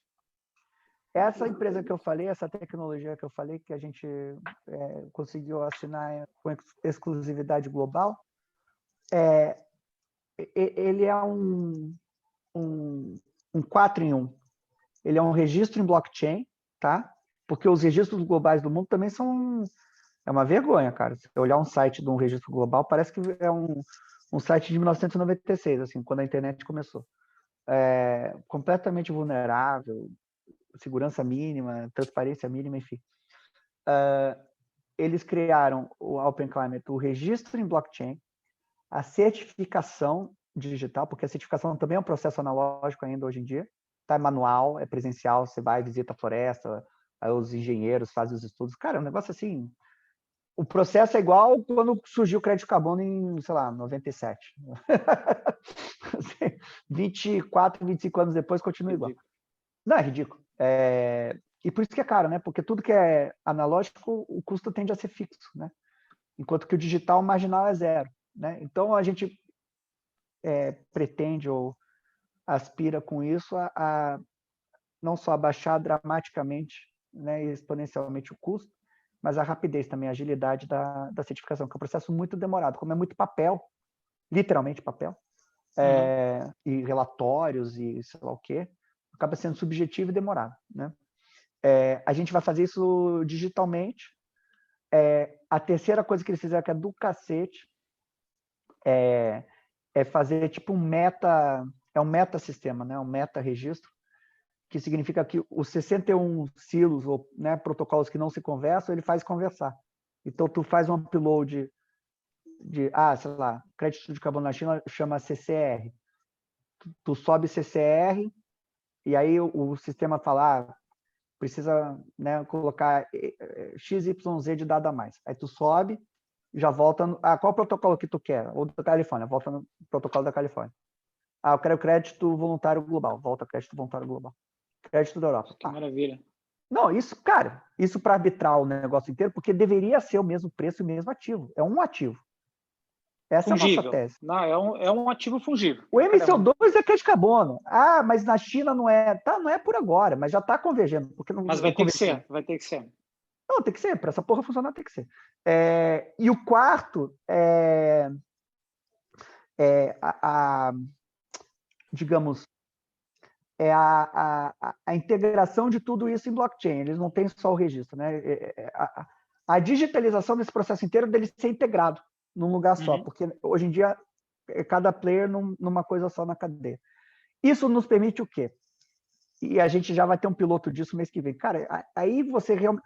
A principal crítica da galera na Amazônia, quando eu falo, né, da MOS e tal, eles falam, porque saiu lá que um dos fazendeiros, né, o proprietário de terra lá na Amazônia, que a gente comprou crédito, que o cara ganhou 18 milhões de reais.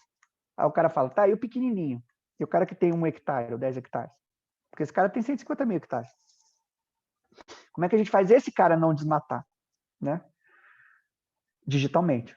Porque o analógico, ele vai custar $300 mil, $400 mil para o cara de 1 hectare e para o cara de 200 mil hectares. Né? Você tem um ganho de escala enorme, que é ineficiente, né? Isso força uma concentração no latifundiário. Porque abaixo de 40 mil, 50 mil, você já não consegue ir porque já fica economicamente inviável. Quando o custo marginal fica digital, o custo do cara de 1 hectare é igual ao cara de 1 milhão de hectares, né? E aí sim, porra, aí tu democratiza o negócio inteiro. A gente já tem um parceiro lá que tem um app, tá? Para aumento de produtividade agrícola. Se a gente vai chegar para o produtor e vai falar, tá, você tem ainda a floresta amazônica, né, preservada na tua propriedade? Tenho. A gente já tem, né, o cara lá, o nosso parceiro já tem os dados, a gente sobe os dados, é digital, então é instantâneo, volta já a proposta, né, a oferta. Essa tua área aqui geraria, sei lá, de 1 hectare, R$250 ao ano. Quer colocar para vender na amostra? Aí você só apertar um clique lá, aquilo vai para o marketplace, o cara nem vê, ele já, como é que se chama? E já sobe, né, já faz upload dos dados bancários, aí ele já recebe na conta dele, apertando o botão. Cara, isso é revolucionário. E não isso democratiza. Isso salva o planeta. Isso salva o planeta. E você, as pessoas falam, eu vou salvar o planeta, eu sempre falo, eu vou meio não, é altamente egoísta, né? Vamos salvar o planeta como Moz e como 1%. Mas o ponto é, eu falo, eu vou fazer isso em menos de um ano. As pessoas, você é maluco, tá viajando, como é que é? Você é um megalomaníaco, só que... Cara, as pessoas subestimam a disrupção do digital. Olha esse Clubhouse. Cara, é uma merda esse Clubhouse aí. Não tem nada de especial. Parada viralizou bizarro. Imagina se eu falar, pô, você tem floresta no teu quintal, aperta aqui que você vai ganhar R$250. Cara, explode o negócio. Explode o negócio. E é no mundo inteiro, não é uma solução brasileira. Esse é o ponto. Tudo que a gente faz é global. Tá? A gente já vende crédito de carbono. As pessoas às vezes me perguntam, mas o que eu comprar no Brasil, eu posso vender na Alemanha? Não, isso aqui é igual Bitcoin, cara. Não tem pátria. Bitcoin é Bitcoin. Sim, não reconhece fronteira, não. Não reconhece fronteira. Maravilha.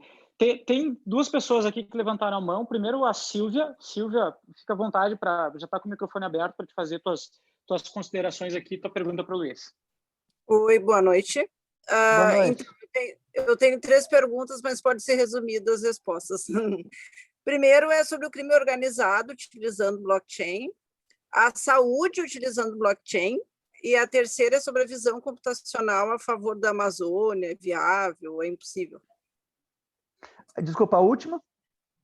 Sobre a visão computacional sobre a Amazônia, se é viável ou se é impossível. Desculpa, visão computacional. Seria a inteligência artificial por satélite. Perfeito. Vamos lá.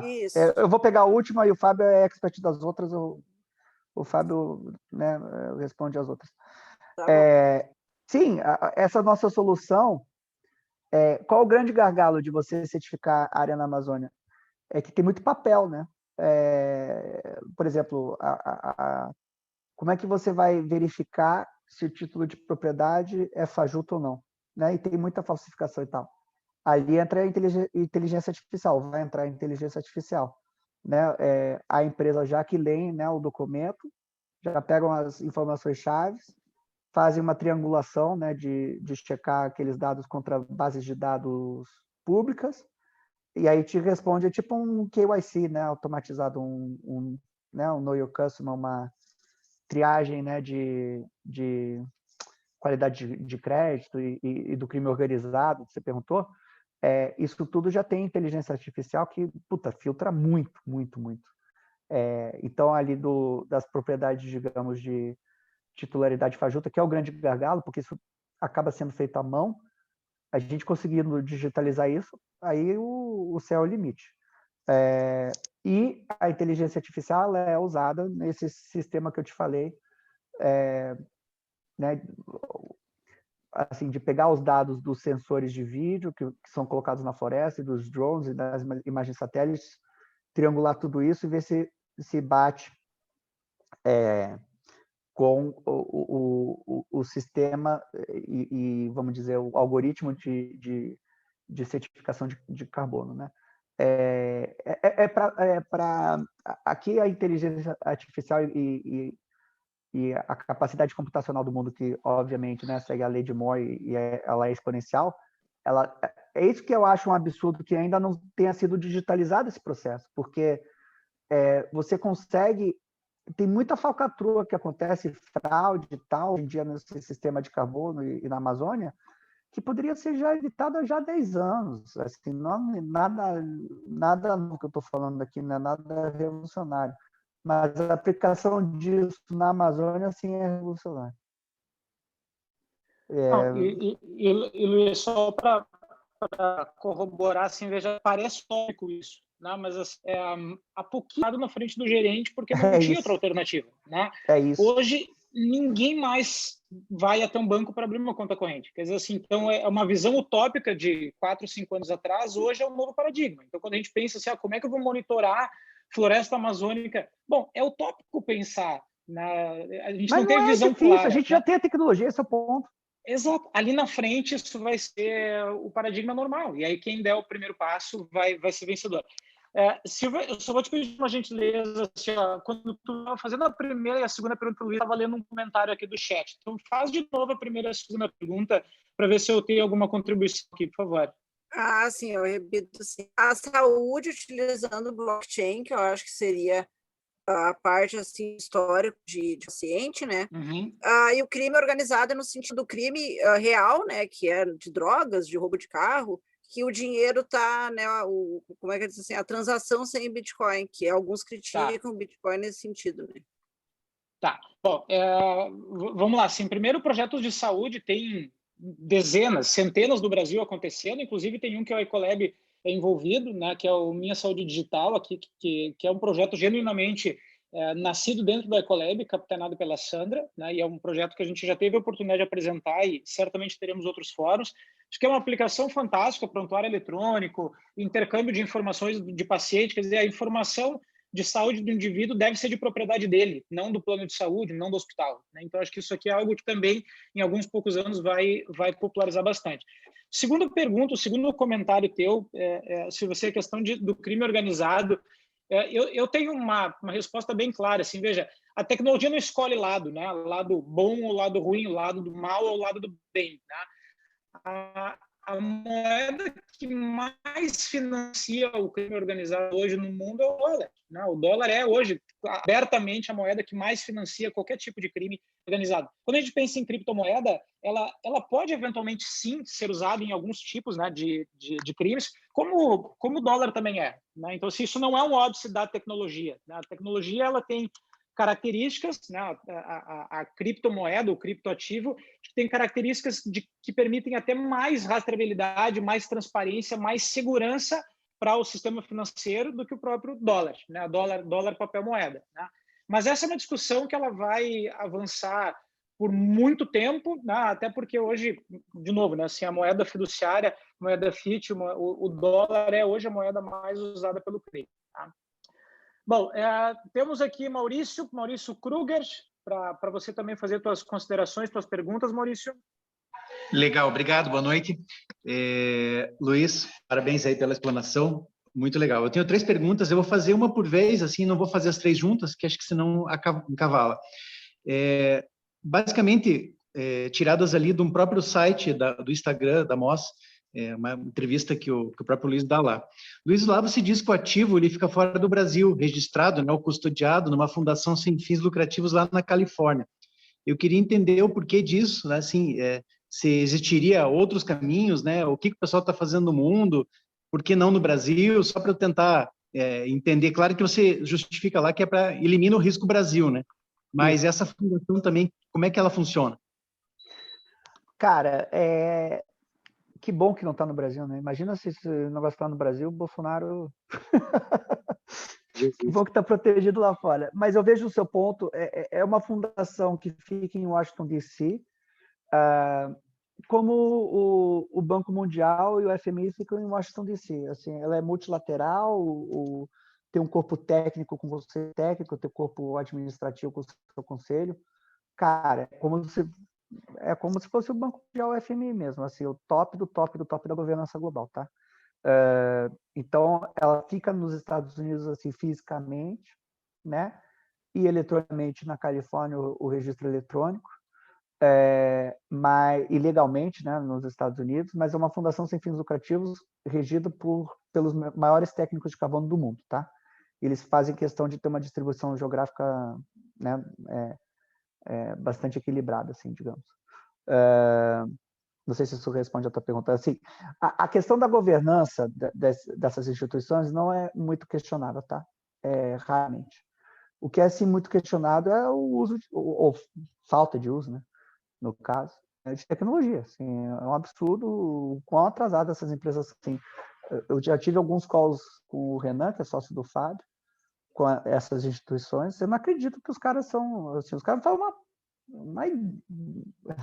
eu ia falar uma puta ideia. Mas não faz assim uma ideia do que eles estão fazendo. Assim, nem sabe nem o que é Bitcoin, sabe? É bem, bem bizarro. E aí que está o pulo do gato assim, para a humanidade de sair. E só abusivos, tá? Porque como acabam sendo monopólios naturais, é tipo a Microsoft que cobrava o que quisesse pelo Windows, apesar de não ser o melhor produto, é a mesma coisa aqui, tá? Esses registros são facilmente substituídos por blockchain, já estão sendo substituídos por blockchain. Nós estamos criando algumas outras instituições globais estão criando, e vão ser atropelados. Eles não vão ver nem de onde veio a porrada, assim, porque não tem como competir. Imagina um sistema global, um metasistema que aceita todos os protocolos digitalmente do mundo e está em blockchain. Como é que um registro, né, monopolista com um sistema arcaico competir? Não tem como. Mas então essa fundação está nesse sistema antigo ainda, digamos assim, quando você tiver com o blockchain totalmente implementado, talvez você nem demande mais dessa fundação. E não demandamos. A gente vai mudar completamente para essa outra que está em blockchain, da Open Climate. E tem uma governança também. A questão é como o blockchain já é descentralizado, ele já tem uma governança, né, como sabemos. Já tem as regras, né, Claro. As regras são estipuladas na criação, então não tem esse fator humano. A auditabilidade, transparência, todos os aspectos que tanto a gente já discutiu aqui no Ecolab. O meu desafio, na verdade, é que, né, infelizmente, as mentes atrasadas e mais velhas ainda mandam no mundo, né? Então, vou falar com um coro dessas empresas tipo Vale, Petrobras, o cara, mas como você sabe da governança? Só que eu falo, cara, governança em blockchain. Para explicar para o cara isso, esquece. Mas tem que desenhar a corrente para entender. Tem que desenhar. Eu escutei eu já te passo de novo, Maurício, para te fazer a tua segunda pergunta, mas uma outra frase que eu escutei do Fersen, né, nessa minha conversa com ele diz assim, Fábio... O Fersen é muito foda, né? Cara, o Fersen é muito bom. Ele diz assim, Fábio, a gente está discutindo no planeta privacidade de dados e, assim, privacidade só quem está preocupado é a geração dos velhos. Cara, a gurizada está se lixando para a privacidade, né? Assim, eles deixam o Instagram, né? Tudo aberto, o TikTok tudo aberto. Não, e tudo, né? Então, assim, digo, cara, qual é o problema? Quais são os problemas que a gente tem para resolver para a nova geração, não para os velhos, né? Não para o mindset dos que estão hoje na liderança, né? Da Vale, da Petrobras. Mas qual é a nova preocupação de quem vai chegar nessa liderança daqui a pouco, né? Então, acho que esse é um pouco do mindset. Vai lá, Maurício. Legal. A gente tem mais o Maurício e o Carlos depois, e aí a gente vai encaminhando para o encerramento, senão a gente vai ocupar a noite toda do Luiz aqui. Legal. Luiz, daí tu tinha falado também lá naquela tua entrevista que a Mosa, claro, ela vai tradar, ela vai vender os créditos, né? Mas o fundo, ele é criado por parceiros para não ter conflito de interesse. Esse fundo é o fundo que compra as propriedades, é o fundo que faz a gestão? Que fundo é esse exatamente? A gente montou um negócio com a gente fez um spin-off, né, que é você separar uma empresa de dentro da nossa, que é a Amazon Valley, que é uma gestora certificada na CVM e na Ambima, para a gestão dos fundos, porque regulatoriamente, né, sem ter registro na CVM e na Ambima, a gente não poderia ir ao conflito de interesse da gente verticalizar a cadeia inteira, né? Sim. Aí a gente está centralizando o que a gente acabou de descentralizar, não faz muito sentido. Então, um dos nossos sócios, fundadores, o João Siqueira, ele saiu e montou essa empresa irmã que chama Amazon Valley, que vai fazer a gestão, já está fazendo a gestão de fundos FIP, né, Fundo de Investimento e Participações, são fundos de longo prazo, registrados na CVM, para comprar terra e remunerar essa terra com a emissão, a certificação de créditos de carbono. Entendi, show de bola. Tá, minha última pergunta, sem querer atrapalhar o andamento. Você também tinha falado que, na verdade, o foco de vocês é o varejo, né? Mas que vai ser também via crowdfunding. Daí eu fiquei tentando entender o crowdfunding, mas na verdade o crowdfunding ele seria para projetos específicos, né?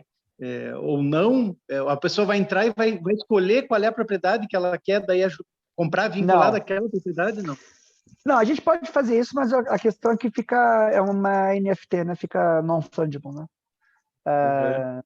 Ele fica um colecionável, né? Você não fica por projeto e aí não escala a liquidez, né?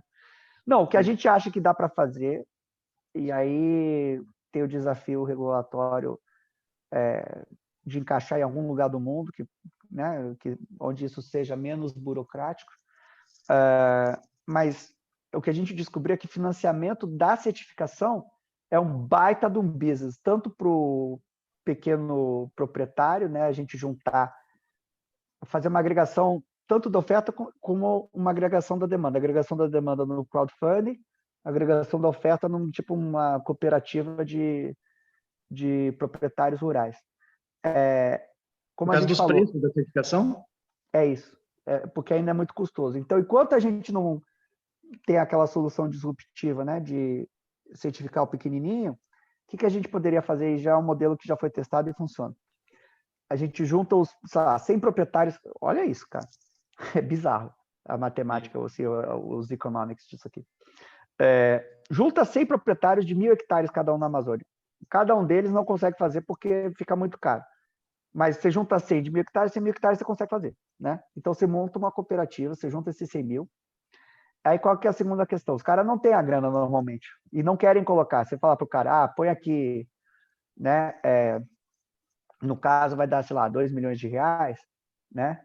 Dividido por 100, se não me falha a matemática, 20 mil reais cada. Esquece, o cara não vai colocar 20 mil reais, né? E esperar 2 anos, 3 anos, ficar no risco da certificação, esquece. O que a gente chega para o cara e a gente fala? Olha só, se a gente montar um crowdfunding, tá? De, digamos, 5 milhões de reais, tá? 100 pessoas com 50 mil reais, tá? Não é muito impossível, muito difícil. Pega desses 5 milhões de reais, pega 2 milhões, que é a certificação, tá? E divide e paga a certificação dos caras. Aí sobram 3 milhões de reais. Então, dividido por 100, 30 mil cada. A gente chega para cada um dos caras de 1.000 reais, ao invés de falar para os caras, investe 20 mil reais na certificação e espera 2 anos, a gente chega para o cara, olha como muda.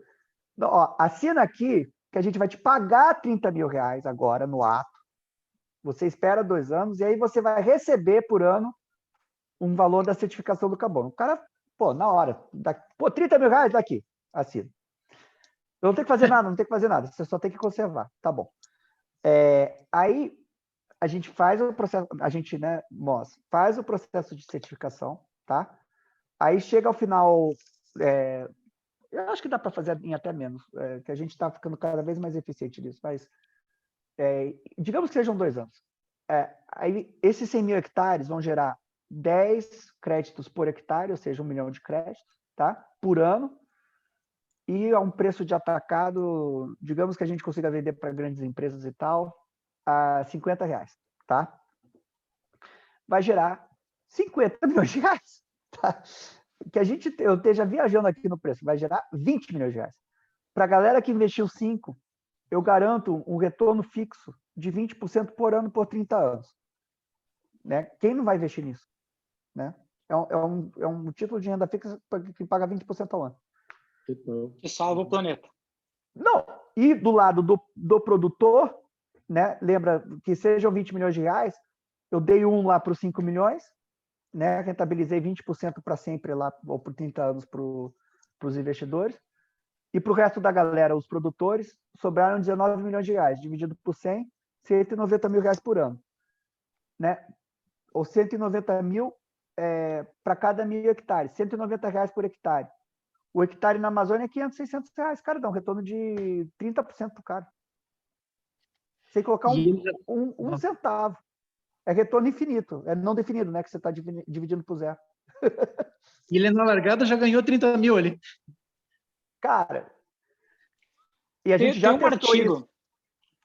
Tem um artigo que foi escrito até acho que por alguém da MOS aí, Luiz, assim, que fala um pouco desse paradigma de que a única chance que a gente tem de salvar efetivamente o planeta é a lógica capitalista, né? Quer dizer, assim, a economia que tem que salvar. Que tem que ter a salvar lógica o planeta. econômica. Tem que ter lógica econômica. Senão a lógica econômica é que vai salvar. E aqui a gente está de face de um projeto que tem essa possibilidade. Eu acho genial isso aqui. Bom, isso aí, esses 5 milhões de reais, aí a gente tokeniza, né? Você está perguntando da tokenização. A gente faz crowdfunding em tokenização, óbvio. E aí fica amplo, porque ele não fica por um projeto específico. 5 milhões de reais, a gente pode fazer 500 milhões de reais, pode fazer 2 bilhões de reais. Sim. E tu começou toda a brincadeira com um FIP. A bola começou a girar com um FIP.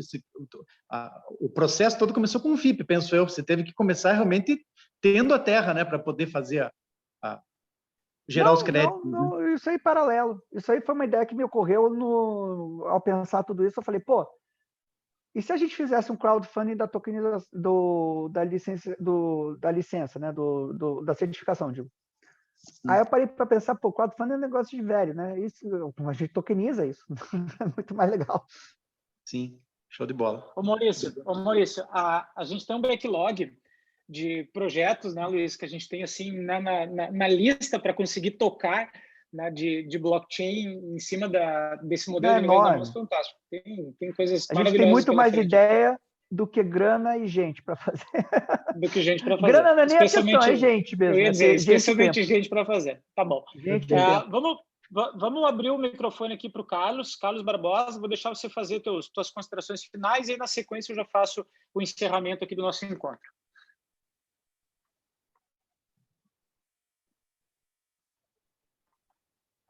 Só um pouquinho. Oi, gente, boa noite. Tudo bem com vocês? Carlos, boa noite. Estou fazendo duas perguntas rapidinho. Eu estava dirigindo, acho que eu perdi. Quem que faz a validação dos relatórios de carbono, sabendo que precisa de uma auditoria ao final do ano para fazer essa validação para liberar no mercado a venda, né? Pode ser por Bitcoin moedas ou por ações de bolsa de valores de venda futura. O processo é uma cadeia de 4 players, né? Então, você tem o registro global. Na verdade, antigamente você tinha 4 players bem definidos, hoje em dia está sendo verticalizado, infelizmente. E por isso que a gente está tentando fazer a blockchain para descentralizar isso. Mas você tem um grupo científico, né, de especialistas técnicos que monta o protocolo da certificação, que é a listinha do ISO 9000 lá que precisa... tem que ser uma área numa zona ameaçada, com tais características, e eu preciso do dado ABC e tantos anos de imagem satélite, isso, aquilo, bom, e contratar mão de obra local, isso e aquilo, que monta a listinha. Isso é o protocolo, tá? O nosso protocolo chama-se, o que a gente segue os créditos que nós compramos são certificados no protocolo VCS, Verified Carbon Standard, tá?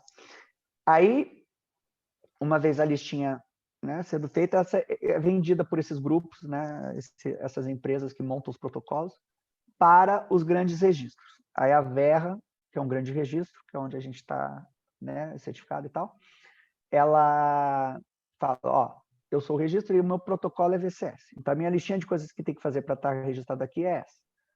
Aí, você tem um segundo player, que são os certificadores. E auditores, talvez que sejam um terceiro. É uma empresa que vai no teu projeto, né? É como se fosse o advogado de defesa e de acusação. O de defesa do projeto é o certificador que vai lá e vai montar o projeto para um cara que normalmente é um leigo do assunto, né? O dono da propriedade. Vai falar para o cara, vamos aqui montar o teu projeto e eu vou te falar o que você tem que fazer para preencher a listinha. E faz uma baita documentação, são os documentos de 300 a 400 páginas. E aí contrata-se um auditor, né, que vai auditar aqueles documentos e ver se realmente foi tudo seguido. E uma vez auditado aquele documento, é submetido ao registro, que vai fazer uma segunda due diligence, é uma loucura. Por isso que é caro pra cacete. Vai visitar presencialmente, vai ver se a listinha realmente, se o auditor fez realmente um bom trabalho. Vai reauditar o que foi auditado, tá? E aí, finalmente, depois de todo esse trabalho inicial, o projeto entra lá no registro com o seu potencial de créditos, né, em 30 anos. E aí, como você inferiu, né, ou concluiu e corretamente, após ex post, né, as pessoas acham que é ex ante, não, é depois do fato, depois do ano acabar, aí submete-se, né, paga-se aí 40, 50 mil dólares por ano, aí vem o auditor e vê se realmente aquele, né, o que era previsto no projeto foi seguido. Se o desmatamento foi maior do que o esperado, no caso de floresta, né? Se o desmatamento for maior, esperava-se um fluxo de 100 mil, talvez seja 50 mil. E se foi menor do que o esperado, talvez esperava-se um fluxo de 100 mil e venha 200 mil. E assim vai. Todo ano você vai ajustando. Ótimo, perfeito, bem elucidado. E parabéns pela apresentação, tá? É difícil encontrar pessoas que tenham conhecimento de crédito de carbono, a gente comenta bastante, é um assunto bastante novo aí e vale a pena a gente divulgar cada vez mais. Ah, com certeza. É assim que a gente vai salvar o planeta, cara. De novo, igual eu falei no começo. É perfeito? Não. Tem uma porção de questões, assim, que talvez... Isso aqui pode ser uma live eterna, tá? Eu brinco que, assim, se a gente sentar, assim, 24 horas falando disso, eu acho assunto para 24 horas, porque é assunto infinito, assim, como vocês estão notando. Assim, a gente acabou de passar pela superfície, muito superficial do negócio inteiro. Mas sim, as outras soluções, a maquininha lá que o Bill Gates e o Elon Musk estão promovendo de tirar CO2 do ar, o cara esquece, o custo disso por tonelada é 500 dólares. Ah, mas vai baixar. Sim, talvez daqui a 5 anos. A gente não tem 5 anos para ficar esperando, entendeu? A gente tem que baixar a poluição para ontem. Então, esse é o ponto. Assim, de tudo que nós temos que já funciona razoavelmente bem, há um certo nível de desenvolvimento, já existe há 20, 25 anos, e realmente é só a gente fomentar e divulgar mais né, e espalhar mais, é o sistema de crédito de carbono. Como eu disse, a solução tecnológica, a gente está muito próximo de chegar num negócio que vai escalar bizarramente rápido. E é isso, cara. E aí é divulgar, né? Por exemplo, se todos aqui soubessem disso, quantos já teriam comprado crédito de carbono, né? Não, e é importante dizer isso, né, Luiz? A gente não está criando um negócio de crédito de carbono. Não, já A existe. gente está digitalizando ele. Né? A gente está digitalizando ele, colocando uma camada de liquidez, de democracia sobre o processo e fazendo isso usando a melhor tecnologia que tem, que é blockchain. Pronto. Né? Então, assim, não é reinventar a roda, é digitalizar algo que tem um potencial gigante de ganhar escala. E só vai ganhar escala se for digital. É essa a loucura do negócio. Não é igual o Bitcoin, que foi altamente revolucionário porque você criou uma nova moeda, um protocolo novo, ou Ethereum e Ripple e tal. Não, aqui a gente está simplesmente colocando em blockchain um negócio que já existe há muito tempo. Exato. E aí, digitalizando, tokenizando, criando produtos financeiros em cima, né, usando o DeFi para essa brincadeira. Então, aqui tem um potencial gigante. Bom, eu vou, como tu bem disse, assim, é uma pauta infinita essa daqui. Seria um imenso prazer seguir mais, mas a gente está quase chegando a 2 horas aqui, estourando já o nosso tempo aqui. Então, Luiz, eu vou te passar a palavra para fazer teu agradecimento final aqui para o grupo e, em seguidinha, daí eu faço o encerramento para nós aqui. Bom, muito obrigado, foi ótimo, agradeço as perguntas muito pertinentes e também, né, profundas, nota-se aí, né, o conhecimento aqui da turma. Eu deixo com uma ponta de esperança, né? Igual eu falei no começo, é um tema que sempre põe a gente para baixo, a gente fica deprimido e tal, e a solução, sim, é a gente querer. E o nosso grande desafio, a solução a gente já encontrou e funciona. Nosso grande desafio é divulgar. Então, para a gente sair, né, dessa frustração coletiva para uma catarse coletiva e uma realização coletiva que é salvar o nosso planeta, que é a nossa casa. Assim, a gente não tem outro. Apesar do Elon Musk querer ir para Marte, não acho que a gente vai conseguir tão cedo. Então, eu prefiro ficar aqui no meu. Então, como que a gente contribui? Claro, comprando crédito de carbono, eu acho que é importante, mas também divulgar, assim, isso aqui é viralizar o conceito, tá? Não querem comprar com a Moss, querem comprar com outro, que comprem, mas que comprem. Assim, é importante comprar crédito de carbono e é importante divulgar o conceito que há uma solução e que ela só precisa ser divulgada e viralizada.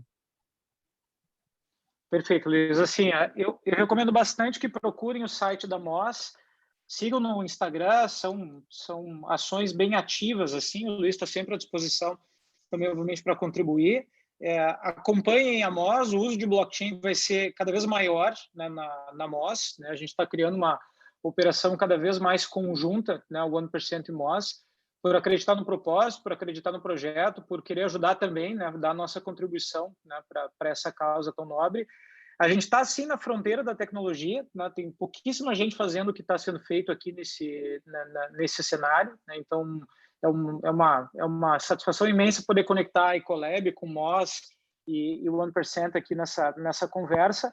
A gente está fechando quase 2 horas aqui, a gente continua com 35 pessoas atentas aqui, ouvintes à nossa conversa. Foi um imenso prazer aqui, Luiz, poder compartilhar contigo essas quase 2 horas. E a gente vai estar sempre à disposição para próximas conversas aqui para esse assunto que é tão importante, né? Então, acho que esse é o nosso recado para fechar o nosso assunto. Esse conteúdo depois ele fica disponível, essa live vai estar gravada no YouTube, divulgada pela nossa assessoria aqui, pelas gurias que fazem o trabalho brilhante aqui de marketing. Então, vamos fazer a nossa parte, divulgando, compartilhando e fazendo a nossa contribuição para salvar o planeta. Luiz, obrigado, boa noite. Obrigado, boa noite. Obrigado para todo o pessoal. Boa noite para todo mundo, até logo. Uma satisfação ter passado a noite com vocês. Abraço. Obrigado, tchau, gente.